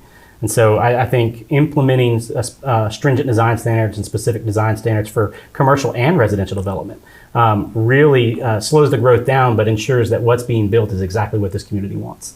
And so I think that's how we manage growth as we move forward. And we also have to address, and I think by doing that, by slowing it down, we can address the impact on our schools because we know we're overpopulated. And I've mentioned this a handful of times. I my daughter goes to the University of Payne Elementary School, right, with 1,350-ish kids. We've got to slow that down because the data also supports that community-based schools are the way to go, right? And Payne, while they do amazing things and score very well, and I'm very proud to be a Payne parent, they don't have the same experience as our other schools. Right. How can you manage that effectively? By updating those regulations and slowing that down, we can ensure that we're not overpopulating our schools and getting into a position where we don't have the classroom sizes that we need to continue to be successful. Okay. So. Mr. Smallwood, same thing to you. Do you need me to repeat it? No, I'm fine. I'm likewise an advocate for strengthening our strategic plan, and I think when I say strengthening, place teeth within it to give us the ability to refrain from those types of developments that are not favorable for Trussville. If you heard me speak for any length of time, you've heard me mention how we got where we are, and I'm casting absolutely no dispersions upon this current council because these happened many years ago, as y'all stipulated as you spoke. I said many times, I said we need to look to cities that have handled rapid and progressive growth responsibly and measurably. And you look to those cities like the Huntsville, the Madison, the Prattville, and they implemented what was called a smart growth strategy. That smart growth strategy is not truly a moratorium on development, but it is not putting the brakes on, but neither do you put the accelerator on. There's a balance of growth. And the impetus behind this is not getting ahead of your infrastructure. Plans that do not put growth ahead of your police and fire and your school capacity. You have to manage that responsibly with all the players, strategic players in place. Cities that do not have that type of plan, they experience schools with more students than they have space. So you become a product of your success on one hand, but you become you're not succeeding in the other area of having ample space, response times, and we also overcrowd our main travel artery. I've always referred to Mr. Phil Turquette. He was the zoning guy for the city of Birmingham for a long, long time. He wrote the book that many municipalities adhere to. He's an expert witness on these things. He worked for Hoover and worked for Homewood. But he says this: if you could define the word planning, zoning, growth in one word, what would it be? He will go around the room to all the mayors and planners and all that, and they'll come up with words: aesthetics, configurations, density. He says all those are good, but it comes down to this one word: safety. Will this development put another 150, 200 cars on this road at 7 o'clock in the morning? Will it impair bus flow traffic, traffic and all that? Speaking with bus drivers, we've had some kids, according to our bus drivers, on the bus for an hour in the afternoon. Sometimes long. That's really not a good policy to find ourselves in. So we need to look for creative solutions, look to those cities who've been successful handling growth. And again, I'm not saying a moratorium. That's what we probably should have done 12, 15 years ago, but we missed that window. So now we have to truthfully, as Ben said, adopt a plan that gives teeth to putting in zoning approvals, and it gives the timelines for which you can implement those. And again, not putting the brakes on, but neither putting the accelerator on. There's responsible growth that goes along with infrastructure improvements. So we have to look at that. Do we have the ability to improve those infrastructures financially? Are we capable of doing that? If we can't, we might want to put a pause on it. Like I didn't say tonight, put a pause on it until we're in that position in which we can expand the roads with state's help, or look for other areas to put our schools at and put our growth structure in different directions. So anyway, that's just my thought as far as growth and growth strategies and mitigation of those strategies to improve density, over overpopulation of buildings.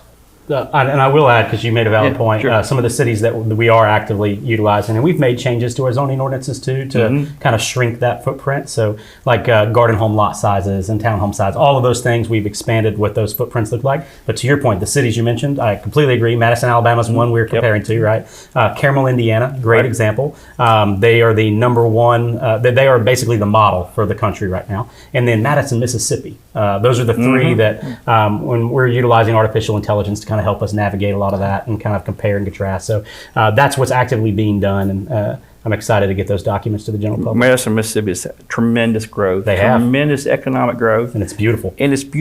And you maintain the integrity of the natural beauty there as well with the growth. So you have to factor in all those things. We're being environmentally sensitive with our growth, and to Ben's point, that's great. Let's look to those cities and let's embrace what they've done well and adopt it. We can learn from other cities, their successes, and we can learn from their failures as well. So we can't not look at those other cities who've gone through what we're going through. Well, I have to brag on our city because we have done a fantastic job of making our city beautiful. We took a dilapidated downtown and turned it into something that's, people talk about Trussville all the time. Man, I wish we had an event down at the Gateway this past weekend. I wish we had this in our town. So as we do have issues with overcrowded schools because we had a major burst in housing, councils prior, like Ben said, back in the early 2000s, these neighborhoods were approved. We're struggling with what that cost. And it's got our schools crowded, it's got our roads crowded.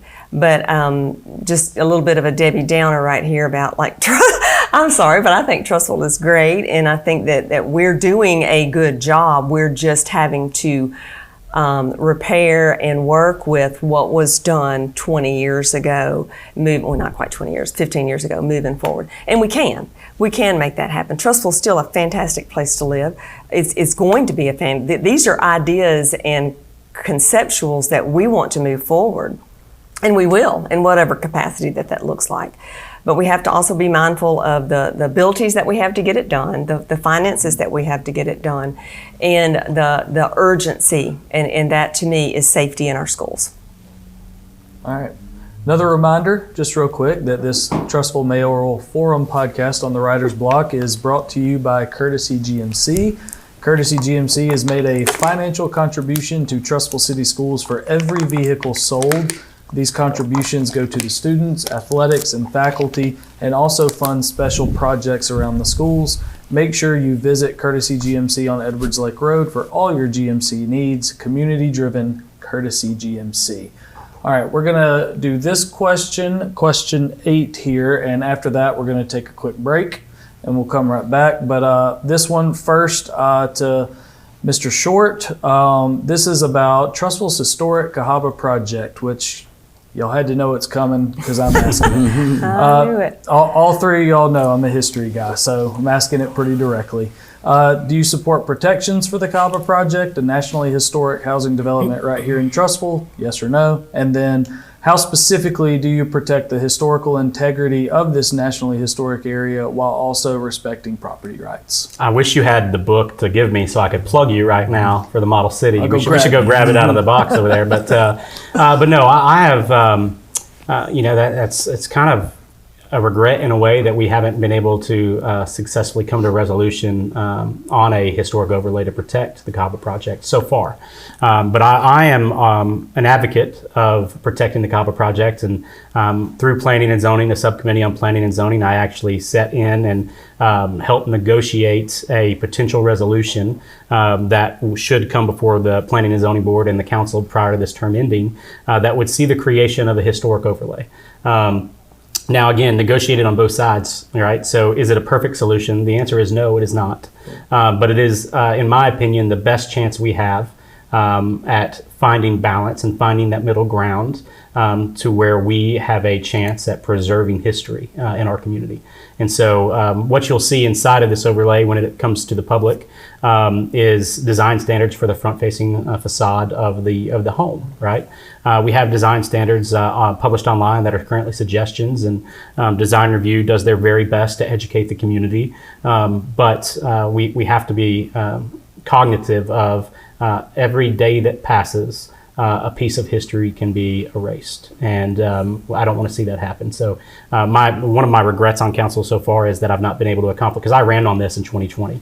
But I also understand that we have to find a balance, because property owners do have rights. Okay, so finding that balance is what I feel like this subcommittee was able to accomplish, and I'm excited for that to go to the community and to the council and through planning and zoning, and hopefully the community sees the work that's been put in and understands that when you compare it to years past and efforts of the past, that this is a balance, and it gives us a shot at protecting history. Okay. How about you, Mr. Smallwood? I've worked in times past with Alabama Historical Commission and even the Jefferson County Historical Commission, because we work in concert with tax credits that can be awarded to those districts. I'm very cognizant of those. Again, I concur with Mr. Short. Balance is needed, but I really want to advocate strongly for the protection of that district, because it's one of only two in the entirety of this country.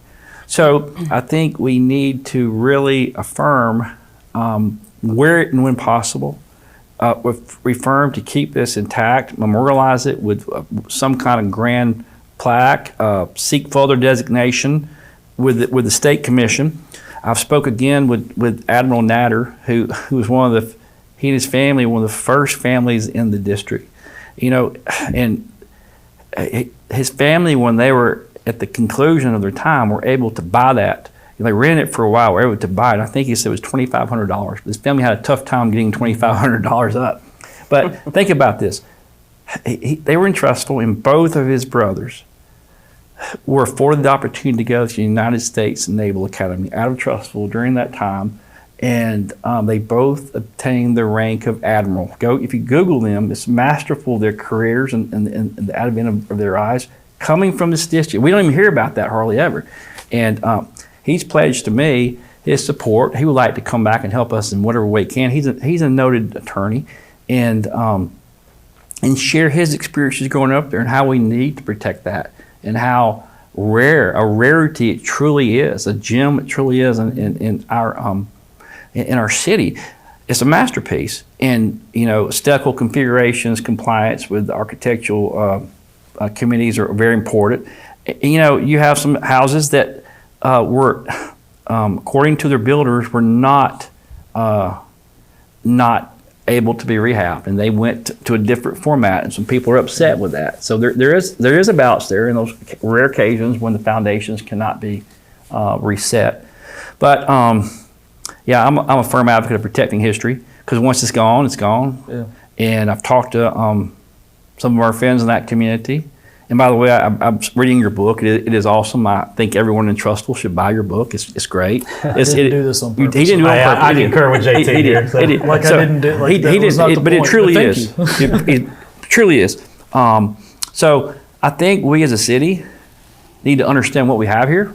Yeah. And then when we understand what we truly have, we need to move in that direction to protect it. How do you move in that direction to protect it? Well, Ben talked about a historic overlay. Historic overlay is very important. I think that we have to come up with our legal department making some recommendations to them how we could direct the responses from the city and other in some areas. And I think we partner and have conversations with our legal team and with the players of that district, how we want to do that, how we can balance it. There's sometimes the court can override you if you come down too hard on someone's property rights. So we have to have a balanced perspective and a balanced initiative that can withstand judicial scrutiny, because the last thing we would do is get tied up in litigation and spend and incur money that we don't need to be spending. So I think we could look at other historical districts, the overlays and all that, get their wisdom and move forward finally with a comprehensive, cohesive plan that is that we can all live with, that preserves that district which needs preserving and it needs memorializing. It would be a long time coming. This is not the only administration that's had to try to take this up. It goes back a long time.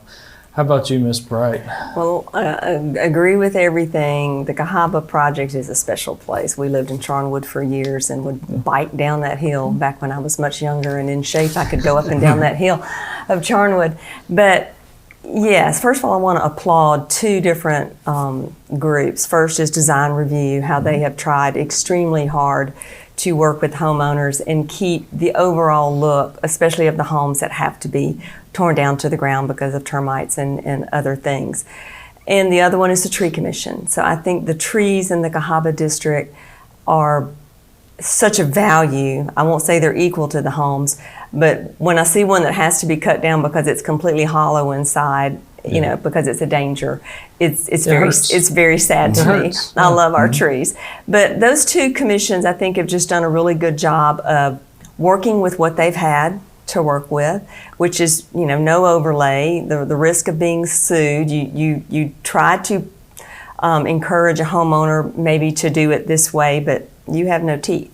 So I am a believer of property rights. You can do with your home as you wish. We've let the cat out of the bag because a lot of houses have already, you know, totally gone a different way. But I think there's a happy medium there. I think if we don't put some sort of, through design review, how we put the teeth to it, which is, I'm assuming it will be through permitting. I've not gotten the final ordinance on that, but we have to also be very careful with that because we do not want to be sued. But I think it's important. I think it's very important that we look at it, whether it's, I haven't seen exactly how much of a restriction that would be. I think the facade is good, the roof pitch, door sizes, some of those type things that make it somewhat blend in with the other homes. We don't need to lose that district. It's extremely special. Kudos to the foundation for spending so much time and energy on making us more aware of it, putting the monuments at all the corners. That just makes me proud every time I cut through there. And it's like a reminder. You're coming into a very special place. Sense of and place, I think that took great vision to do that, and I applaud it. And thank you, Danny Garrett, for helping fund that because that was not on the city's money. That was funds from the state, and what a great asset it has produced. So yes, I am for an overlay once I see exactly what that is, what that looks like. And it's going to have to be a good balance because the cat is already out of the bag. But I don't think it's something that I think it is something that we can do, but it's going to take everybody working together. But I did want to shout out to those two committees that just the awesome job that they have done to keep that area and the sidewalks. You know, they get all rumpled up. The city has come in and shaved them. You know, I used to be a runner and I would run through the Cahaba projects all the time. And you know, you trip on one of those things and you won't forget it. But one of my favorite places, I love being in that whole area, and it's very important. Yeah, I hope everybody in the city is realizing, like, this has been my spiel for 5 years now, is it's not just historic to Trussville. It's not just historic in Jefferson County. It's not just historic to Alabama. It is historic to all 50 states, and it pretty much these days stands alone as one of those New Deal era communities that the government referred to as their country club, because they had to, with the slag that was all around from the blast furnace, couldn't just do 5 acres and a modest house. They said, let's show off with this one. And that's what they did right here in Trussville, and I think that's worth protecting. Thank you There's my only opinion. Thank you for educating tonight. Thank you. All right, and my copy is signed. I don't know about y'all's copy, but mine is signed. Oh yeah, everybody's got them now. So, all right. So now we are on to question 9. This one is school board appointment process. So, Mr. Smallwood, we're going to start with you on this one. Question is, would you commit to a more transparent selection process for members of the Trussville City Schools Board of Education? And what key qualifications would guide city council appointments to the school board? Do you believe a committee is the right approach? And if so, who should serve on that committee? Well, I've heard some feedback from some of the teachers, retired teachers, who are supporters, and their contention was that they were advocating for another educator, retired educator on the school board, and they didn't get that, and they personally did not feel like that they had a transparent, equitable opportunity to receive that appointment, and it was hurtful for them. So we need to look for, and I'm sure there's very good considerations on the rationales by which the council appointed those, and we're not, say anything about that, but they were hopeful we'd have a voice of another educator on that board. So I think we need to perhaps look towards other cities, how they do these things, and more community involvement, more advocacy from constituents of how and who they wish to be appointed, and that their acumen as far as an educator, and if it is an educator, it's great to have a diversity on a board. Engineering, legal, all those things are great, but at the end of the day, teachers are our most important commodity outside our students in the framework of education. I applaud our board members, I applaud our administration, but at the end of the day, teachers are invaluable. They are the face-to-face person our kids have contact with. And they can pour, I'm blessed up until probably I still do. I have communication with my first grade teacher. And I think that's wonderful and valuable. She'll call me, she'll come down to the office because we maintain that contact all these years. She's one of the first African-American teachers to come to my school. And she was our first grade teacher. And she remembered every student through her 40-year career. And she loved kids, and it's evident in her life. And she calls, and she's an encourager. And so I think I'm a strong advocate for educators. They're underpaid, they're overutilized, and they're overworked. That just comes with the territory. It's kind of like nursing and teachers. Those are hard careers and hard choices. So if I was calling the shots, I would advocate. Some are suggesting a hybrid. There could be an elected school board. A lot of people don't want to elect the school board. I'm not there yet, but I'm open to discussion. But I do think there needs to be greater transparency in our processes here in Trussville to award and to put those educators who've earned that chance through their contribution in the classroom for so long. They have so much to give back, and they have a willingness of heart to serve. And I think we have to really take a second look and another look at their qualifications, and if we can, let's move in that direction. Okay. Ms. Bright, I know you've talked about this a lot as a liaison to the schools, but correct me if I'm wrong. I think you've maybe been comfortable with the process as is. Just kind of take me through why that is. Do you see any improvements for transparency, or just kind of clarify your position on it? Sure. Well, when I came on city council, the mayor offered me the schools as a liaison, which I was extremely proud to for him to have asked me to take that on, because our schools are so important. One of the things that, listening to others, that there maybe was not a consistent process in years prior of appointing school boards. So I took that on as a task to let's create a system, a process, and let's keep it consistent. And we did for 5 years. That process allows people to apply for a school board position 365 days out of the year, starting February 1st and ending January 31st. You can apply at any time. We gather them on January 31st, go through the resumes and applications, sit down as a group, which is the mayor, HR from the city, a BOE representative, city council president, and myself as the school liaison. So it's 5 people. Walk through the process, break it down to like a scaling on, and then where the scale breaks, then we interview the top ones. The process that I think we did, I think has been very successful. We have 5 very strong board members that have led our school system to be the top 5 in the state of Alabama. I will go back to what Mr. Smallwood was saying as far as having more educators on a board. I mean, I'm fine with having educators on a board. We have one. Dr. Steve Ward is serving on our board. The diversity of a board is very important.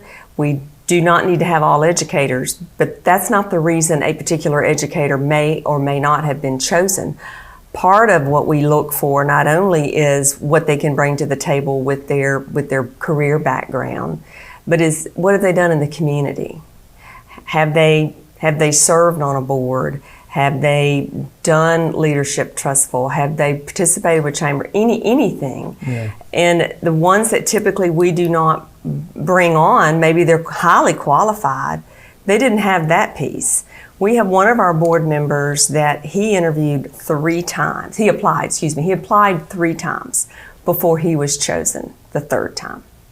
But and the same feedback. We need you to be engaged in the community because you will be representing our family's children, their most precious commodity. We need to make sure that you are known in the community. There's never any ill will towards a particular person that's applying and gone through an interview process. That's never a process. Now, moving forward as mayor, would I just dig my heels in the ground? First of all, I'm mayor. Council controls all of that. Sure. I don't. So whoever would become Trussville City Schools liaison, it'll be up to them to start that process if they want to take it and morph it and maybe add public interviews or whatever they think makes it more available, open communication to the community. I certainly wouldn't stand in the way of that. Are you for like the open interviews? Would you be open to that? I would be open to it as a mayor, absolutely, because I'm going to lean into my council to be making the best decisions. Am I for an elected school board? Absolutely not. I am for an appointed school board because we don't need any more politics. No more Trussville politics, especially in our schools. I think if you look, elected school boards, their school systems are typically not good. We need parents and community leaders to be on that school board, volunteering their time, I may say, and it's a lot to represent our schools and represent our families in these schools. So very important. There's a lot to being a school board member. There's a lot of training, totally different than any other type municipal training you would do. So I applaud them. I think we've done an excellent job. We also got to appoint all 5. So this year, this council got the 5th year because of the legislator moving us to off of the presidential cycle. So I'm very proud of the 5 that we have appointed and the job that they've done when we had hard times 2 years ago. Yeah.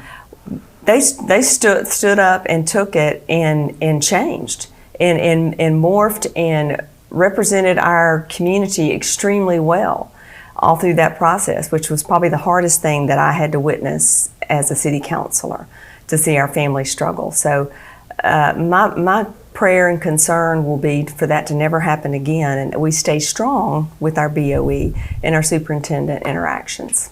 What are the, like, I'm curious, like, just as someone who used to go to city council and Trussville City Schools board meetings and don't really anymore, I'll watch them online and that kind of thing, but like, what are the hindrances to having public interviews or a more transparent way of where the public can kind of see, like, because like it has become more transparent and like, okay, now we're rolling out the names and maybe we didn't used to do that. It's been like kind of a slow build. Mm-hmm. Well, what are some of the negatives of having a public interview process? I think some of that is if you can control the total environment. You want people to be able to come and interview that they feel comfortable in that setting. So I'll give the forum the other night that, you want your audience to be respectful of the people that are there. And when that doesn't happen, then sometimes there's a fear that comes in with people like, oh gosh, I'd love to be a serve on school board, but I don't know what the audience is going to be like. I think we can overcome that. I think that was something that they tried years ago. One of our school board members, it was a public interview.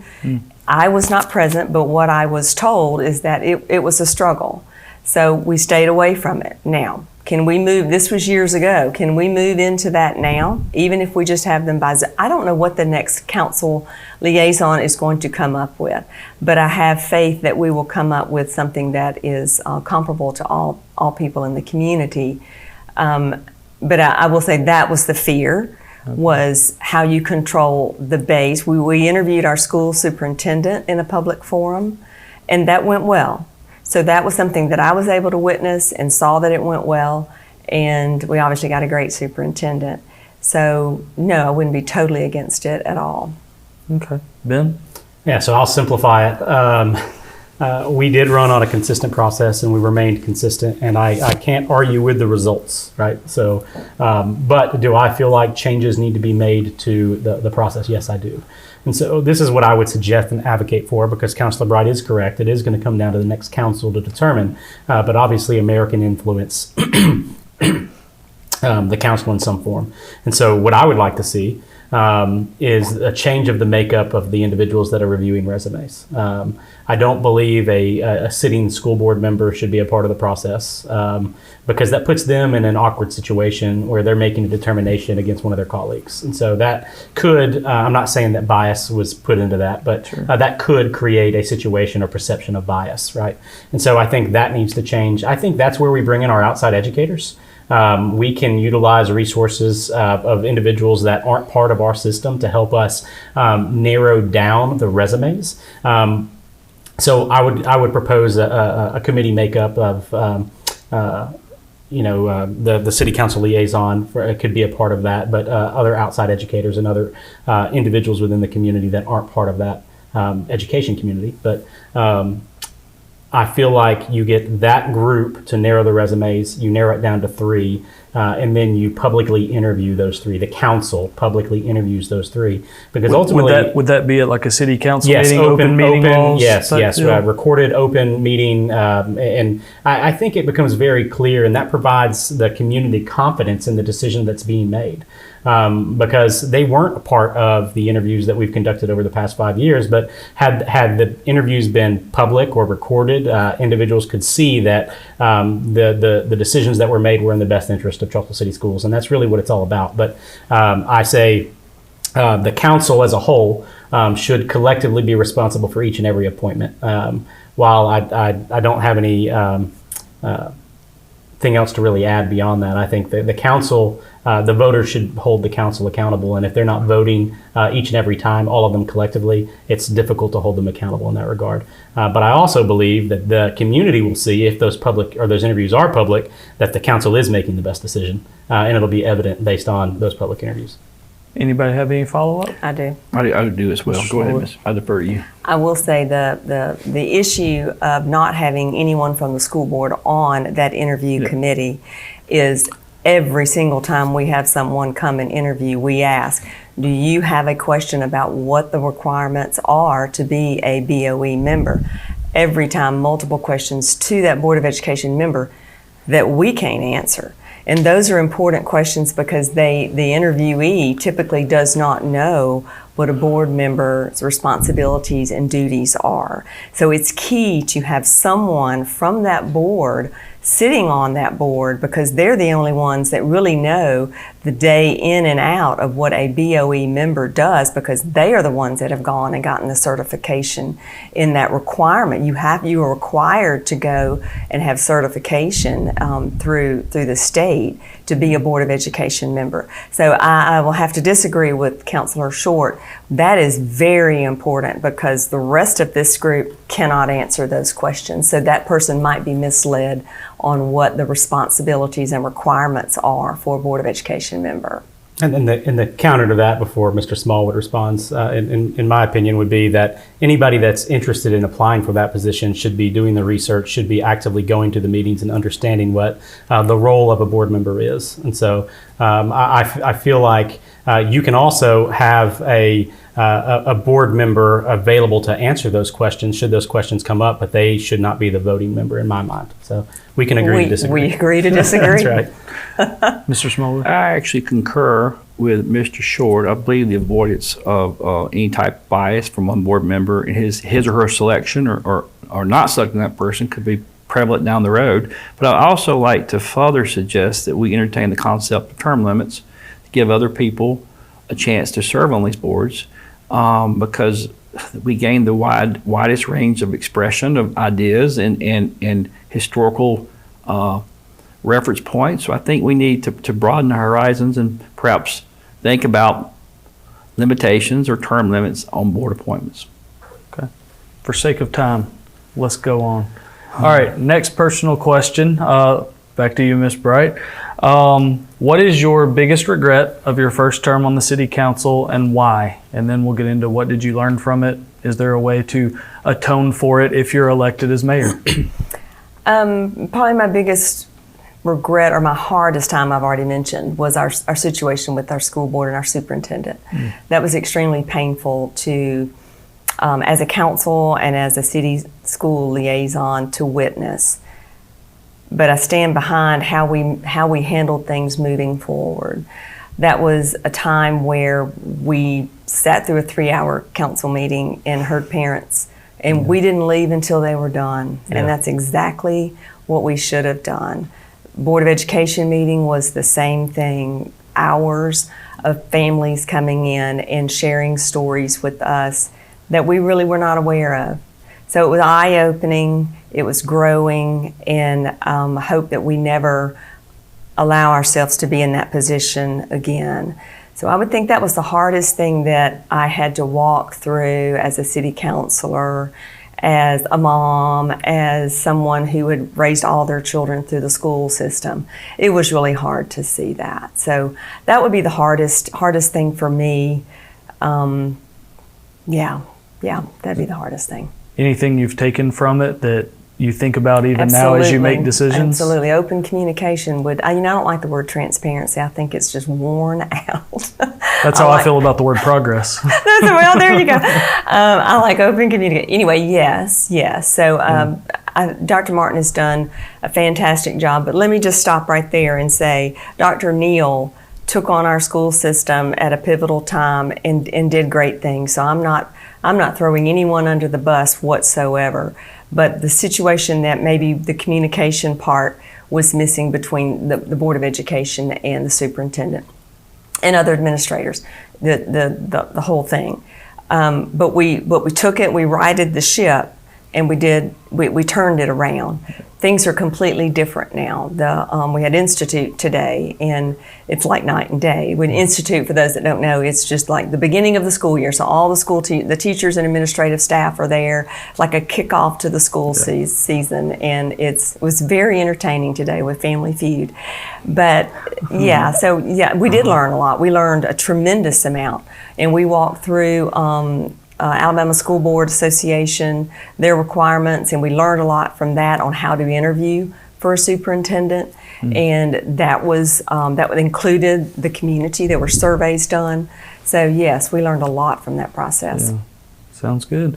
All right, we're going to move to, we're going to stay with you, Ms. Bright. So question 11 is about, we're going to stick with schools too. So a new elementary school. Have y'all talked about that before? I can't think of it. No, never. How does Trussville build a new elementary school to ease overcrowding at Payne Elementary School, and where does that school go? What is the city's role in that process? Well, the city's role is to build the school building itself and provide the property through our sales tax, 1-cent sales tax that pays the debt service on the schools. Where it is to be built. First of all, when can it be built? It's got to be built soon. Payne is at capacity. We did work with the school system and CFO Jim Kirkland and Dr. Martin found funds that we could go ahead and get the high school done. There are 3 projects with the whole school system that need to be done. The high school is underway, creating the C-wing. The high school was at 105% capacity. The next teacher was going to be on a push cart, not a classroom. And that's not acceptable.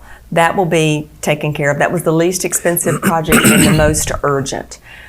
Then there's Payne Elementary, or as Ben likes to call it, the University of Payne Elementary. You're going to get coined on that one. Yeah. We still have to build another elementary school. In my opinion, that school has got to be on the north end side of town, for 2 reasons. That's where our growth is, and for traffic. If we pull it too far into downtown, you're just going to have a lot of overlay with traffic from the middle school to Payne. People have kids in multiple schools. How we build it is going to be very creative. We've got to build it. We've got to figure out our revenue sources. We have a warrant that will roll off, I think, in 36, I believe, from the high school. That's too far away. We've got to make sure that we can fund a school to be built. We've got to get our finances back together, get everything back balanced, and then we've got to be able to find the location and have it built. I think the middle school will be, I can't decide which one is the most urgent. The middle school needs a new lunchroom. It needs infrastructure updates. Sure. It needs gymnasiums. The classrooms are typically fine. But we've got to get our school at Payne down. We don't want to be the largest school in the state of Alabama. So we've got to work with, hopefully with the state, that we can come up with some funding there to help us with. Elementary school is about $45 million. Then we've got property. We thought Glendale was going to be the answer. Had a development attached to that, which was not popular and probably would have filled up the schools as well.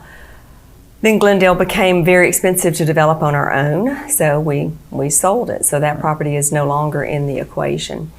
Idealistically, Deerfoot might be a good region for that school to go in, but we don't have any confirmed areas for that either. So yes, we have to build a new elementary school. That's our next big project, and we've got to be able to figure out how we can go to the bond market and make that happen. Tough problem to have. Very. Mr. Short, how about you? Yeah, so I agree with a lot of what Councilor Bright said. We do have to provide relief for the University of Payne Elementary School. We keep saying it. It'll They're going to make shirts. In my minds, we've got to find a creative way to do it, but we've got to wait, and to some extent, if we do not address SSUT, right?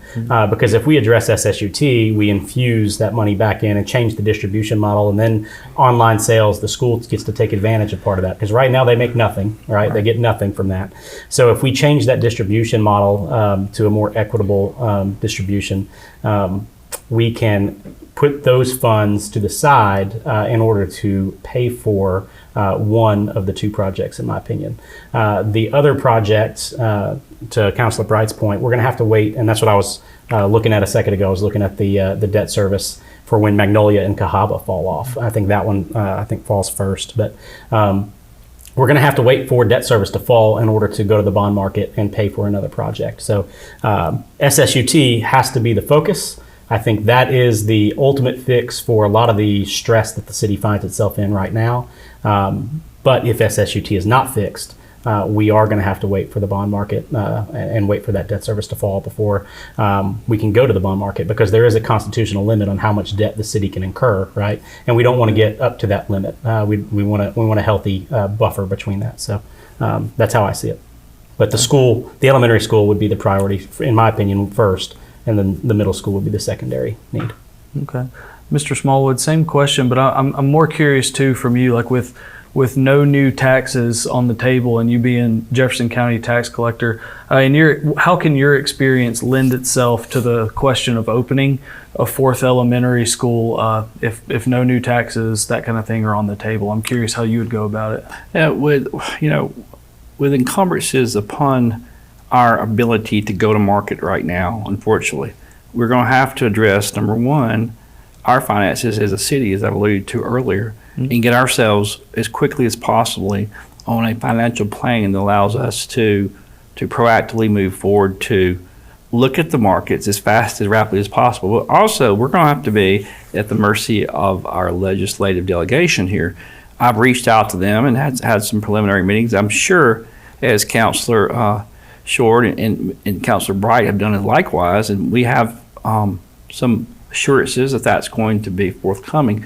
But we have to look at land acquisitions or implement that as well. But also, again, as I stated last week at the forum, I think we have to be strategic as school board members in grant requests to when we make those requests, to request actual true needs relative to our students than just wants and things that will be not niceties. Now, I'm going to stay firm with that, because I think that we have to be wise stewards of every dollar that we request from the state, because it's all coming from our tax base anyway. And, there are arguments pro and con. Should we have built the building? Should we not have? But at the end of the day, what are we short on? We're short on education space, lunchroom space. So we have to have a plan that addresses that. We have to get ourselves and a financial plan that allows us to partner with the school district and go to market and get those funds and partner coincidentally at the same time with our legislative delegation. And I think we can do that without incurring new taxation or the prospects of having to raise any type of tax. I think we can do that realistically, and likewise, it's not going to transpire overnight. It's going to have to be a plan, a well thought out, methodical plan of how we do this. But it can be done. Any follow up? Anybody got anything on anything of that? All right. Quick reminder that the Writer's Block Trussville Mayoral Forum podcast brought to you by Courtesy GMC, which is proud to support Trussville City Schools, which we've been talking a lot about now, donating more than $225,000 to help our students succeed since the two entities formed a partnership in 2019. Community-driven Courtesy GMC. All right. This question 12, is on land use and Deerfoot Parkway. We've talked about it a lot already. Mr. Short, this one goes to you first. How do we as a city move forward with a comprehensive, cohesive plan for land use in the spaces we do have left in our city limits or unincorporated areas that we might annex in the future, so that we don't end up with hodgepodge developments, both housing and commercial? Yeah, so we've covered a little bit of this earlier, obviously, so I'll make this an abbreviated response to it, but it all comes down to partnering with the Regional Planning Commission and creating this strategic master plan as it relates to land use. And then how do you take it another step? You identify the corridors that you want and you create overlays specific to those corridors in order to ensure that development occurs the way that you want it to. That way you have commercial where you want commercial, you have residential where you want commercial, or where you want residential, and then that you have adequate buffer between, right? Same with industrial. You don't want residential abutting up to industrial when you can avoid it. So all of those things can be crafted inside that strategic master plan, which gives teeth, for a lack of better words, teeth to planning and zoning to deny requests as they come in. So Deerfoot Corridor is obviously one of the last main ones from a development standpoint. We have actively protected, thanks to Trussville Utilities, 1,300 acres of land over there that will not be developed. So I thank Trussville Utilities for their willingness. Obviously, protecting the aquifers are important, and not only that, that's allowed us to retire $5 million worth of debt while putting a little over $3 million back in the account. So now we've got roughly $8 million of cash on hand while retiring $8 million of debt service this past week. So I count that as a win, and these are again strategic moves from a financial perspective that we've been doing for months that we're just now getting to where you can see those fruits. So yeah, Mr. Smallwood, same question to you. Absolutely. I think we have to be cognizant again of traffic flow. We have to be cognizant of the watershed issues, our aquifers, our ecological preservations, which is being environmentally sensitive. That Cahaba runs adjacent to those properties. I think we have to consider all those things. And it's interesting enough, Jeffrey Bear, prior to his development of the summit, that was one of his consideration spots for the summit, right there on on the Deerfoot corridor. That would have been interesting.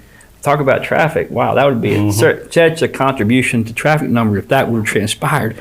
So he went a different direction. It paid off marvelously for him in that sector over there.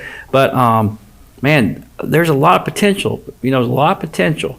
There's been discussions in times past of an education corridor because of the access to the interstate, the 4 lanes and the turn lanes and all that. So that has a lot of potential. So we have to be acutely aware of the consequences of developing that property. We have to develop it with school in mind, with traffic flow in mind, with ecological initiative to protect the watershed. There's a lot of factors that we have to juggle in the air and make sure we get it right, because this will be impacting for generations to come. So we need a thorough review. We need citizens, involvement and transparency in all that we do. I think one thing that we've been hearing is sometimes there's not a lot of transparency because just the way things are, I think we could improve as a city by allowing more communication from our residents, what their voice, what needs to be heard, and with respect to what's going to happen. People want to know what's going to happen in their neighborhood, what's going to happen in their city, and I think they have a right to know. And I think they have I think we have a obligation to inform those people what we're going to do with that property and how it will be impactful to their kids, to the traffic flow, to the grocery store and on, and how we're going to meet those needs as a city. Ms. Bright, your response?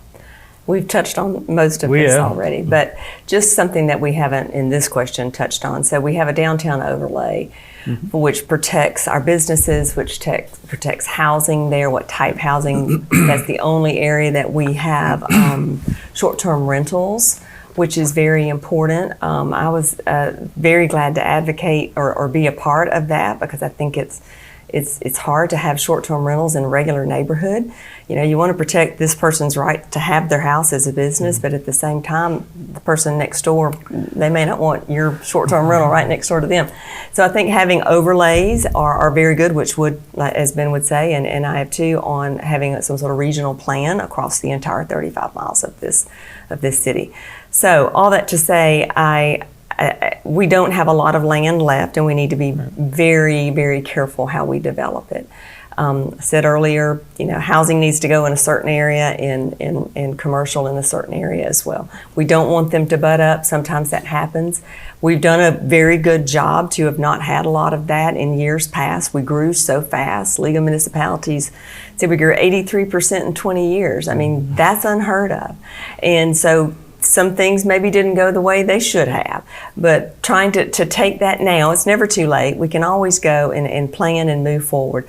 But planning is the key to all of it. We have planning and zoning, and they do a great job, but I bet they would want to do a lot more planning on that end than just whatever comes to them and have to authorize zoning. So just having mindsets like that of being willing to include the public. I will say this on communication, that's one of my 5 platforms. We don't have enough communication in this city. We did get our city council meetings on YouTube, which is huge. I think we need to move our workshops to YouTube as well. We also need a newsletter.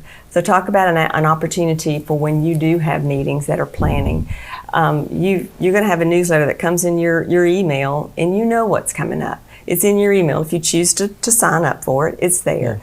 Have more. When we were doing Glendale, which I thought was very effective, we had a town hall, and people came, and the maps were in all 4 corners, and there were stickies everywhere, and you could write on there what you would like to see at Glendale. Now that didn't happen, but people felt engaged and they felt involved, and that's a good feeling. I think we've got to have more of those, because there again, you're not going to reach everybody. You're not going to reach them all by social media. You're not going to reach them all by email. You know, there's some people that you're just not going to reach, but you certainly can try to reach more. And I think that's going to come down to communication, on letting people know what's going on, and having a better plan for what the rest of our property looks like. Yeah, and I'll quickly hop in because they both mentioned communication. I think that, again, I have a different communication style than most. I've been, over the past 5 years, I've been putting the information out there. Councilor Bright and I both ran on getting our council meetings online, so we were glad that we could accomplish that. I'm with you. The workshop should be there. But I would also contend planning and zoning, IDA, design review, all those meetings can be publicized. There's the technology already exists, and most of those meetings are within City Hall. So we can click the button, we can put that out there for the general public, and then if they want to watch, they can become aware. But I also feel like we can do a better job from a city perspective. I don't think it should fall on individual councilors to continuously push this information out. So we can leverage the city's platforms. We have TextMyGov, we have the city social media, we have other alternatives that we can leverage to get the information to the general public. And I think we can definitely do a better job there. And that's something I committed to do if I'm elected. And I think they would both agree with that too. Yeah, and it's going to be one of the last questions here in a bit. So we'll very briefly touch on it again. So we're going to move to Mr. Short. This will be your kind of final personal question. Same as I asked Lisa a few minutes ago, because y'all are both currently on the Trussville City Council. Biggest regret of your first term, and why, and what did you learn from it? I think this question came up on a Trussville podcast, our Trussville Tribune podcast too, Gary. But and I'll reiterate it. I think my biggest regret was in the beginning. In the beginning, when you're a new city councilor, you don't know what you don't know. Being a city employee, I thought I had all the answers, but the reality is, when you find yourself in this leadership position and you are having to make hard decisions based on the data that's available to you, it's different. And so I want to say, while I'm going to preface this with, we're going to continue to support these programs because they are important and they exist today, I would say it is the issuance of bond money to create the gymnastics and cheer facility. And I say that because I voted for that initially because I believed that we were going to generate 2 new hotels. I thought they were coming to Trussville, and because of the market situations, we haven't seen that evolve. And when we approved that early on, I did not look at that as holistically as I now look at everything, because I underestimated the impact that facility, the city taking that on, would do, and the harm it would cause to like-style or like-minded businesses within our community, right? And so, again, I say all that to say it's here, it exists. We're proud of the program. They put out some amazing athletes. But as we move forward from a Parks and Recreation standpoint, and just collectively as we make decisions, I look at things far more holistically. So my regret is not foreseeing the impact to those small business owners. And I would say, again, on the Parks and Rec side, I do believe we're not in the game to make money on Parks and Recreation, but we do need to create or are moved toward a way where we are revenue neutral. Our revenue expenditures need to be close to zero as possible, right? We need to get that as close as possible to make sure that, one, we're not undercutting small businesses within the area, and we're not operating at a significant loss and wasting taxpayer dollars. Okay. All right, we're going to move. Hey, this works well since you both have already talked about communication a good bit. That's where we were going next, and Mr. Smallwood gets that question first, so it worked perfectly. The way I've got it in here is transparency, especially in 2025, has really come to the forefront in Trussville. How do you specifically improve transparency from City Hall to residents, both young and old? That's a great question, and we've been talking among ourselves as I go house to house campaigning with neighborhood associations and all that. And I would ask the individuals, the families, how would you like for us as a city to communicate? Invariably I've gotten the response, we want to have more town hall meetings. We want to have town hall meetings that actually engage the residents and give them a voice, allow them to be heard. A lot of times in government, we don't want all the expressions of everybody talking because it just contributes to a long meeting. But, quarterly town hall meetings where we come as the city council, as the mayor, and we speak to our people. Of course they have the convenience of coming into our city council meetings, but let's make it inviting. Let's have it somewhere exciting. Let's bring people to discussion. Let's engage our people, and let's tell them what we're thinking, what we're proposing, what we want to hear from them. We want to hear their input. I think we can learn a lot from our citizens, especially our senior citizens, because I'll tell you what, anything that impacts them, those are on fixed incomes, they get very, very worried about it, and they get and they begin to talk about it among themselves. I think we could cut a lot of that unnecessary worry out if we just have town hall meetings on a regular basis and bring that back like they did in the old days. Town hall meetings where we discuss, we're engaged in dialogue, where we value the opinions of all of our people. We might not be able to incorporate everything they assert, but we can value that opinion and make them feel heard and make them feel welcome and make them feel that their positions are not, unimportant. I think if we do that, I think we'll go a long ways to build goodwill, kind of like community policing. Community policing gets the police officers back to the community, and it creates a relationship. It creates a union where people feel trusted and where the officers feel trusted. Just on the same page of that. We can do that, I think, as a citizen, as a city, and I think we would be well served by it, and I think the citizens will be well served by that open dialogue. So because both of y'all have already really talked about newsletters, YouTube, that kind of thing, here's what I'll ask. I do have something else to add to it, though, Gary. So let's see what this part is. All right, I'll add it to it. So, Ms. Bright, you first. As far as open communication, I know you don't like the word transparency. I'll go open communication. How do you ensure that residents here know what's going on in a timely and effective manner, and understand the jargon, the processes that go on inside City Hall? Like I said, I think from City Hall can do a better job of explaining things, and I also think people need to take the initiative on their own to educate themselves about their city. Are there initiatives, measures that can be taken to cut off that misinformation or confusion from the beginning? Well, I think it's helpful if you have multiple ways. Yeah, so we all know you can't reach everybody by just social media. Sure. You're going to lose a huge, I know that from my work with my foundation. If I relied just on social media, I would miss a ton of people, and not just old people. There's a lot of young people that do not do social media. So I know that you have to have multiple ways of communicating with your community and in the foundations with your donors and other bases. So yes, social media is important. The city does very little of that. I think that's an area that we can definitely improve or start. We do very little. So I think that is definitely an area that we've got to touch on. It's tricky. You know, the city has to be careful. There are issues with cybersecurity, and so we have to be careful with our website. I think our website could offer more as well. I was on some city websites today and looking around, just kind of poking around and see what other cities do. And there are areas that we can definitely improve on. But I think you've got to reach them through socials, you've got to reach them through emails. Not going to do mail, it's just too expensive unless it's a big project, and more of your town halls. So putting all that together, when we did the ad valorem tax, we hit a good 30 meetings in a short period of time, did a lot of socials, and I can't tell you the amount of people that said, I didn't know it was going for the schools, that it wasn't going to the city. Yeah. And I'm thinking, well, how did we lose that communication? Where did we go wrong on that? And a lot of people, they're just busy. Everybody's busy. And it's going to take engagement on both sides. The city is going to have to engage and be more open, but so is the stakeholder.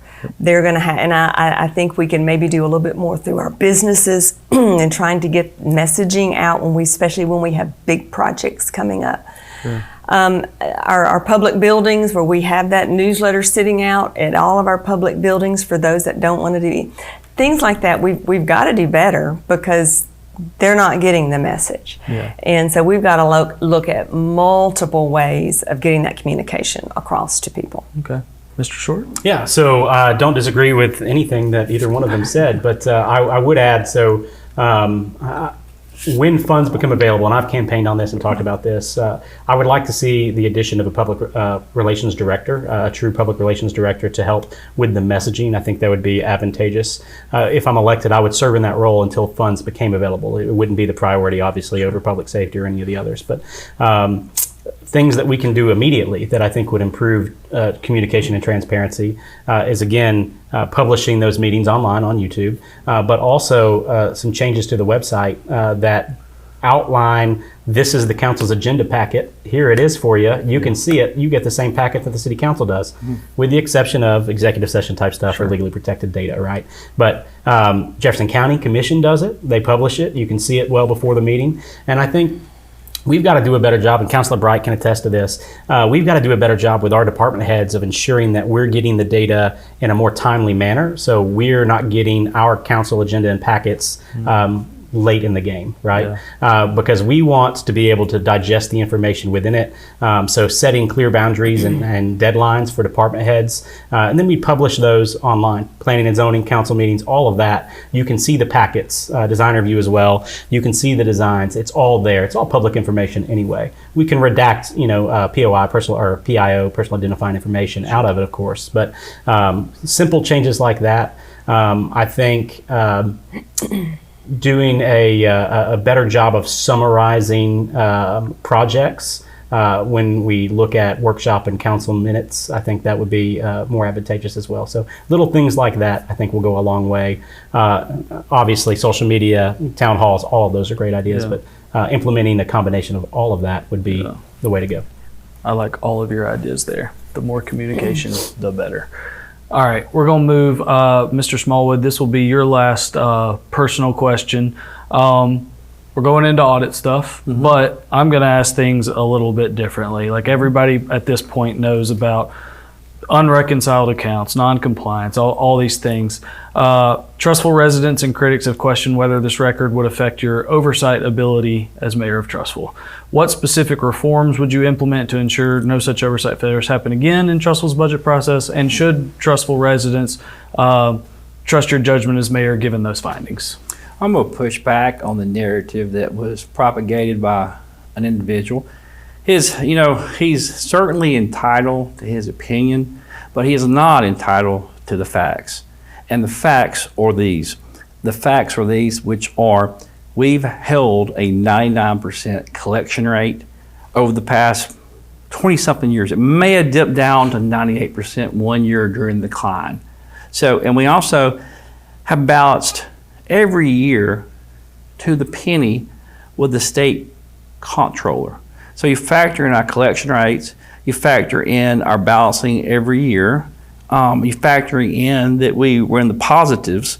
And I have an insurance policy which is called my bond, and there was never a paid claim on my bond in 23 years. And to understand the reconcilable issues, that they are minute. You have to factor those over 6 million transactions. We do 250,000 accounts a year times 23 years. I think that comes to over 6 million transactions.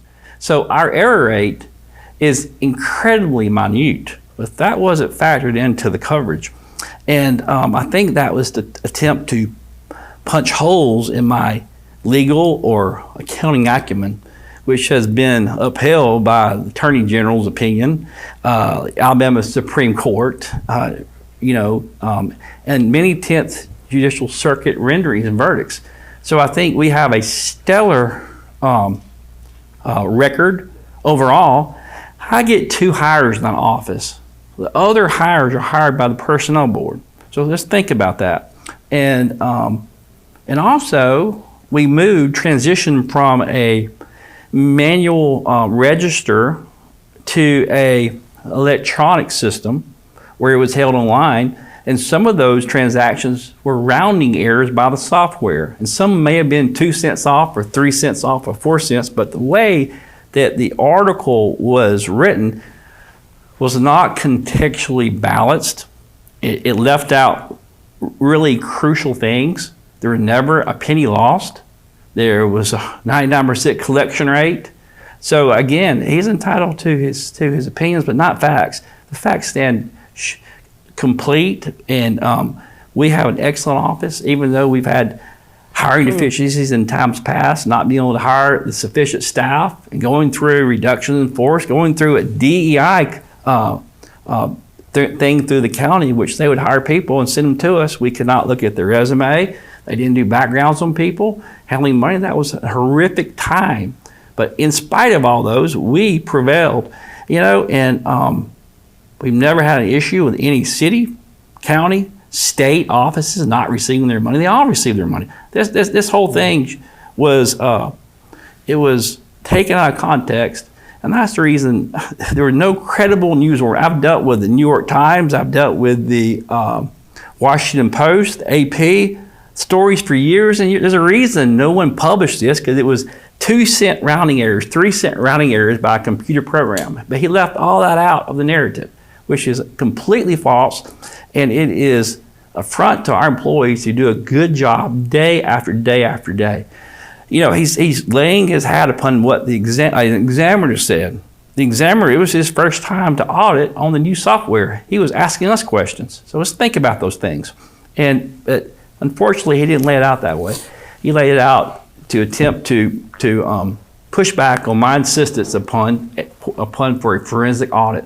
I call for a forensic audit of this city, and there's pushback from that. I just don't understand why. I think we need that. Let me ask this, Yes. because I'll admit it here. I did not dive into the audit stuff because, just to be honest with you, didn't want to. I was going to ask you about it, let you say what you wanted to say about it, It's all well documented. Sure. All that stuff's been out there all over the place. Right. My follow-up question to it, I guess, would be, given what's out there, whether it's contextualized correctly Right. or not, do you understand Trussville voters' trepidation for maybe voting for you or not? Like, should they worry about given those findings at all? Well, think about this. You have 6 million transactions, 6 million over 23 years, which is stellar. It's a 99% collection rate is the equivalent of a football coach's 11 wins a season. Think about this. And he left all that out creatively. So I didn't read it. Yeah. So very few people did, and our poll numbers are still stellar. So I think he's attempting to put to put a hole in our acumen, which think about this. The Supreme Court has upheld me 8-0. There was no contentious spirit down there. The Attorney General's opinion has coincided with our interpretations of accounting and legal positions over and over again, coincided completely. And the 10th Circuit has used me as an expert witness through the years. On and on and on. We've uncovered the Health South fraud, which is one of the 8 biggest financial crimes in the history of the world. And think about that. Think about the attorneys for Health South. I was too young. Who uncovered that? Wasn't it whistleblowers or something? There was 2 dimensions of I it. covered something one time that was Mr. Bean. Aaron Beam. Watson Smith. He had a book come out, and I covered an event Aaron Beam that did. he did. Well, if you were to read, and I'll bring it to light, there's 2 dimensions of the fraud, too. And one was when the cooking of the books, and one was the overstatement of assets, which we helped discover. And it's written in the if you were to Google Health South versus J.T. Smallwood, you'll see a case that originated in Jefferson County in our office that went all the way to the Supreme Court. So your involvement came after the whistleblower, though, right? There was 2 dimensions. I know, but obviously it was uncovered by the whistleblower, and that's when y'all got involved, right? I'm just trying to Okay, understand. there's 2. Okay, the overstatement of assets was separate than the overstatement of earnings that were to come out. There's 2. No one knew this was going to happen. There were no, and I uncovered it through a refund statute that came across my desk. The numbers in my head did not reconcile properly. They were asking for refunds where they paid taxes ad valorem on fictitious assets that didn't exist. So, like I said, the equations didn't match up. So we started a further investigation. Then we took our findings and asked the Attorney General to give an analysis, give an opinion on our findings. Was it mistakes or omissions in the reporting, or was it fraudulence? And they coincided with our interpretation. I'm following all of Yeah, that. that's Was right. this before or after the FBI investigation, or during? That's what I'm asking. During. Okay, gotcha. That's what I was curious. We dealt. That was a long trial. It went on for a while, but I went on the speaking tour, taking no money for that, and would talk to accountants about things like that of that nature. I did that for a little while, and I was asked by Health South not to do it anymore because when I spoke on it, it didn't help confidence in their system because they had a whole new crew, which I kind of backed away, except for educational purposes. But Aaron Beam, I met him, and he was an interesting fella. He was one of the architects of the deal, and he's on the speaking tour as well right now. He's written a book on it. Okay. Okay. Let's move on. Before we go to closing statements, I've got one more question I want to throw y'all's way. Maybe it's something you haven't been asked during this campaign season. Maybe it is. I don't know. But y'all have obviously learned a lot about each other. So in this final question, I want you to talk about each other. And this ain't no viral pit each other against. So we'll start this time, Miss Bright. This is for you to start. Talking about Ben and JT here. What do you think Ben and JT bring to the table that Trussville voters might value if they were elected? And on the other side of that, where do their platforms maybe have room for improvement? Wow, that's a loaded question. It hasn't been asked, has it? No. Sorry. That was my no. goal. You did a good job. I'll start with Councilor Short because I obviously know him Sure. the best. We've been together for 5 years and worked well together. Disappointed when he decided to run for mayor because I wanted to continue to work with him. But I will say Councilor Short's probably his best trait is he does have a lot of knowledge. He is obviously an investigator, so he investigates and he reads and he retains knowledge very well. Where an area that the second part was to It was just where do their platforms maybe have room for improvement? our platforms are very similar, but I think our approaches are different when it comes to when and if we get to make a new hire.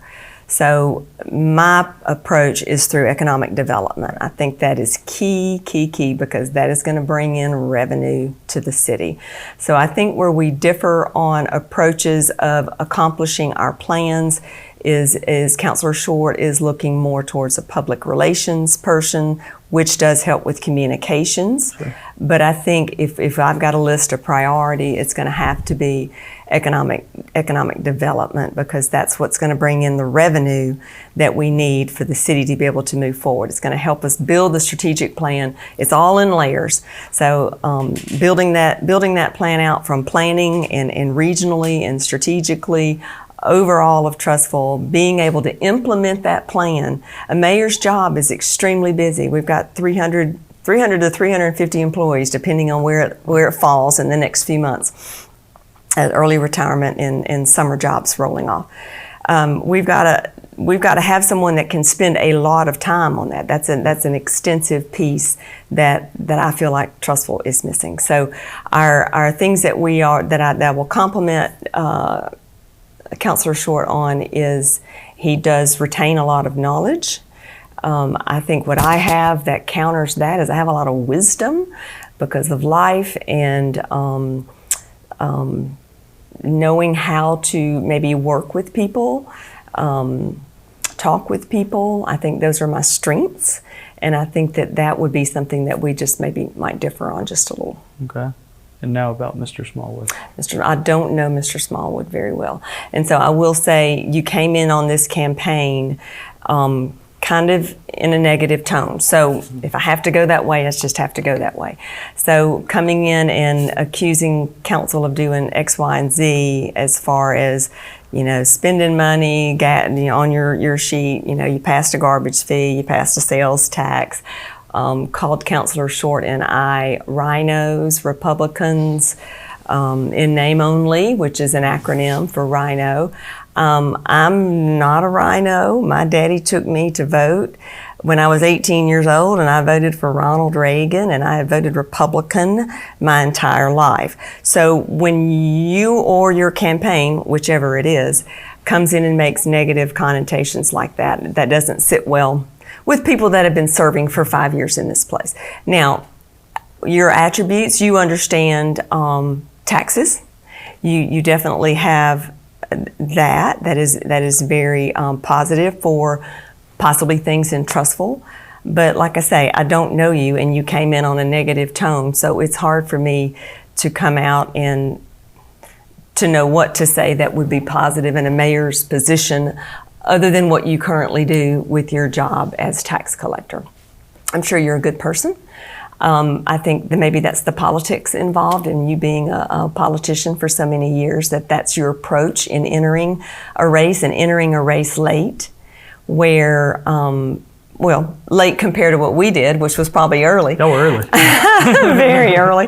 But that's because we have a passion for this city. Sure. We have both worked hard in this city, and so yes, your finance and your understanding of taxes, possibly some of your connections, although I'm very connected as well in the state and definitely in the DC area, which will definitely help bring funding, especially for roads, back to Trussville. And I think that's very important, and I may have more of a corner on that market than my other two opponents. So I hope that answers your question. Yeah. All right, we'll move to Ben. Same question. What do Lisa and JT bring to the table that Trussville voters would value? And on the other side of that, where do their platforms maybe have room for improvement?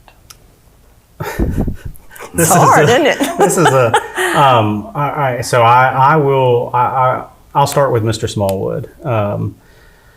I think in terms of, our passion for the city, I think that's evident with all three of us. Whoever is elected as mayor, it's evident that we all care about this community. I think from a platform standpoint, the uncertainty in relation to the elected versus appointed school board, I know you're still working through that, right? So we differ there for sure. An appointed school board is the way to go, in my opinion. So that's a platform difference for sure. I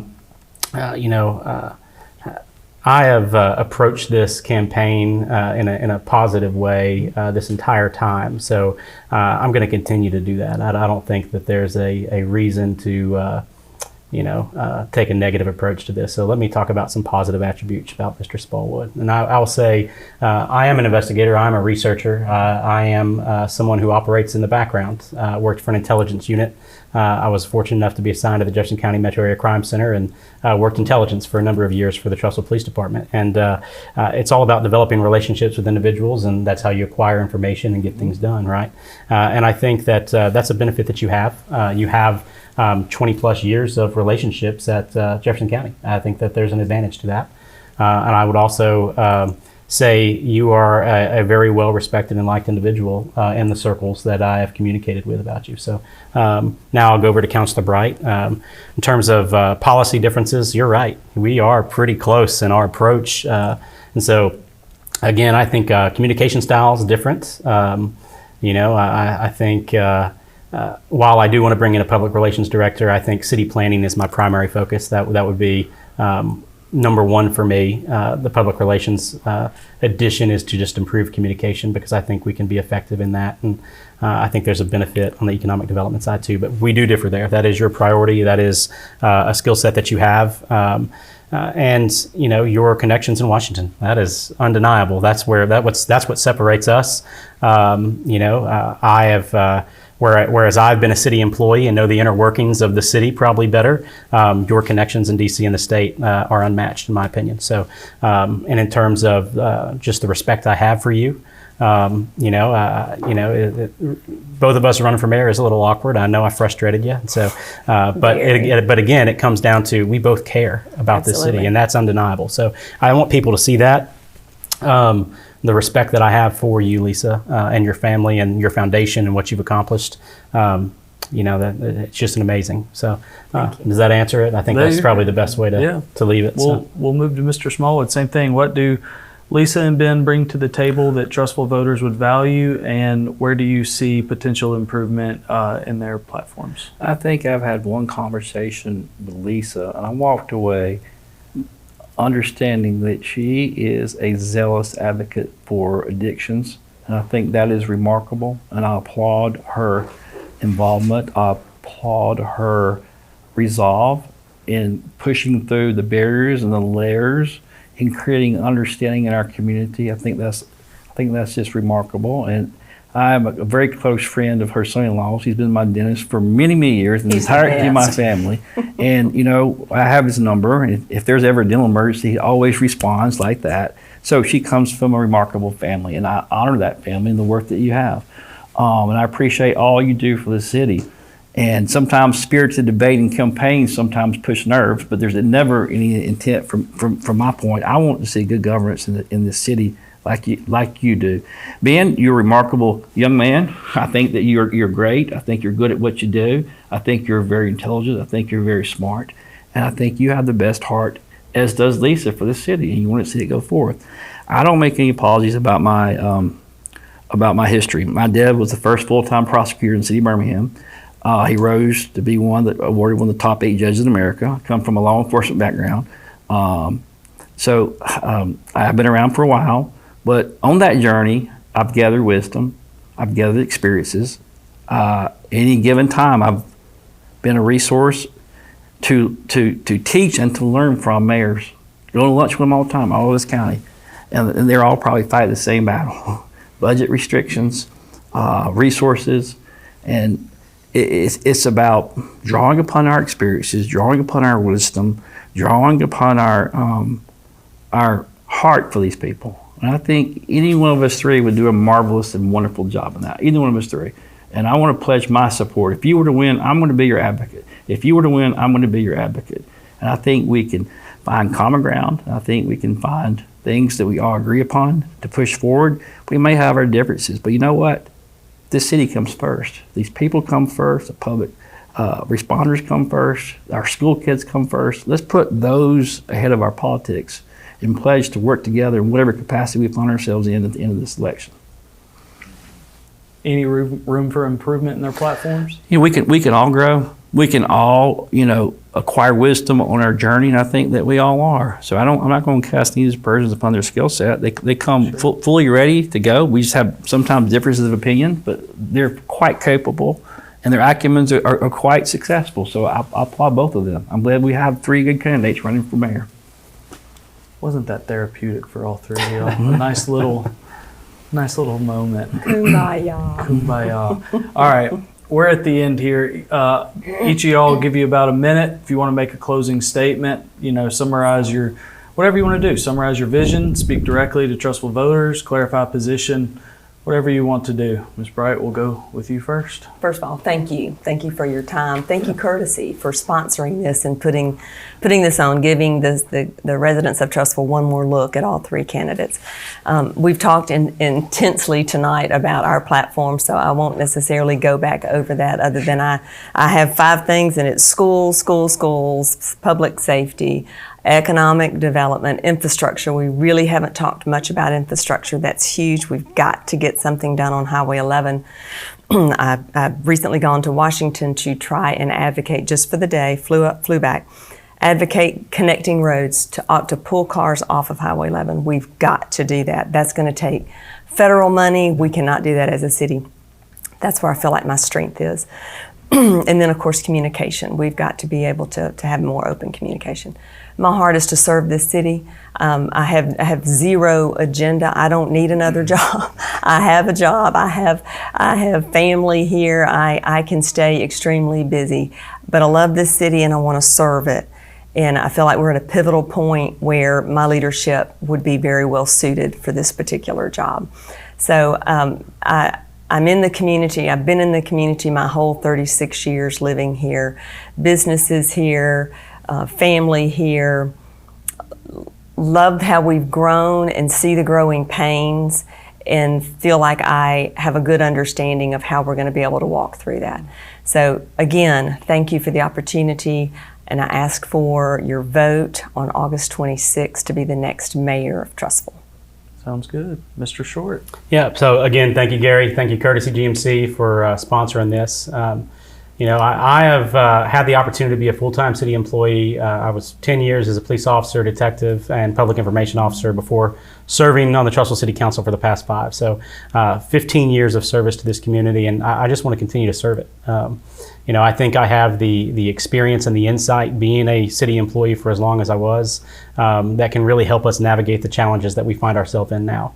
As we combat the issue of SSUT and work to get our legislature to finish it, or fix it rather, or work through the judicial side of it, it's important to have someone as the next mayor that understands the human component, but also understands that where we can make changes and find those efficiencies and really count every penny. And I think my unique skill set has prepared me for this role, and I'd be honored to have your vote on August 26th. Sounds good. Mr. Smallwood. Thank you, Gary. Thank you, Ben and Lisa, for coming tonight, sharing your vision, your heart. We thank you for that. And I come to this forum tonight. I come to the table. I was asked to run, and I agreed to run because I bring a particular skill set to the table. I have 20 plus years of experience in governmental operations, in budgeting, in collections, in disbursements, in regional cooperation, in zoning, in acquisitions, and types of experiences you can only pick up through experience of serving people. And government is about serving people. And I will be, as I have been, a passionate advocate for senior citizens, protecting their rights, protecting them economically, and for school children. I will advocate strongly for schools. I will push hard. As I fought against corruption fighting the Health South case all over the Supreme Court. I will fight for the citizens of Trussville. I will fight against the landfill. I will fight for lots of things positive for this city. I will not stand for injustice, and I will not stand for corruption. So I am advocating for a clean, a financial forensic audit so we can understand where we're at and where we're going. But you will not find a more zealous advocate for the citizens of Trussville myself. I bring a wide variety of skills because I've had a wide variety of people around me that have supported me, that have been on this journey with me. And I appreciate your support and all my people who come along on this journey, all our supporters. With all my heart, thank you. And I appreciate your vote on August 26th. Thank you, Gary. Thank you all. Well, this has been a Joe Rogan-esque length podcast. I appreciate y'all taking the 3 hours to sit here and talk about it. So thank you, Lisa. Thank you, Ben. Thank you, JT, for taking the time to share your vision for Trussville. Good luck to each of you. I will remind everyone, Election Day is Tuesday, August 26th. Deadline to register to vote is August 11th. You can visit www.sos.alabama.gov to check your voter registration status and polling place. Also, a huge thank you to the folks that are behind these cameras that you can't see right now. Mark Ward with Film Dog Media, Chandler Wallace, and Sean Sharp. Thank you guys. This does not happen without you. And finally, just a massive thank you to Courtesy GMC. They brought you this podcast tonight with more than $350,000 invested in Trussville schools, police, and fire combined since 2019. Courtesy GMC backs the city of Trussville like no one else. Make sure you visit Courtesy GMC on Edwards Lake Road for all your GMC needs, or visit them at courtesybirmingham.com. Community driven, Courtesy GMC. Thank you all for tuning in.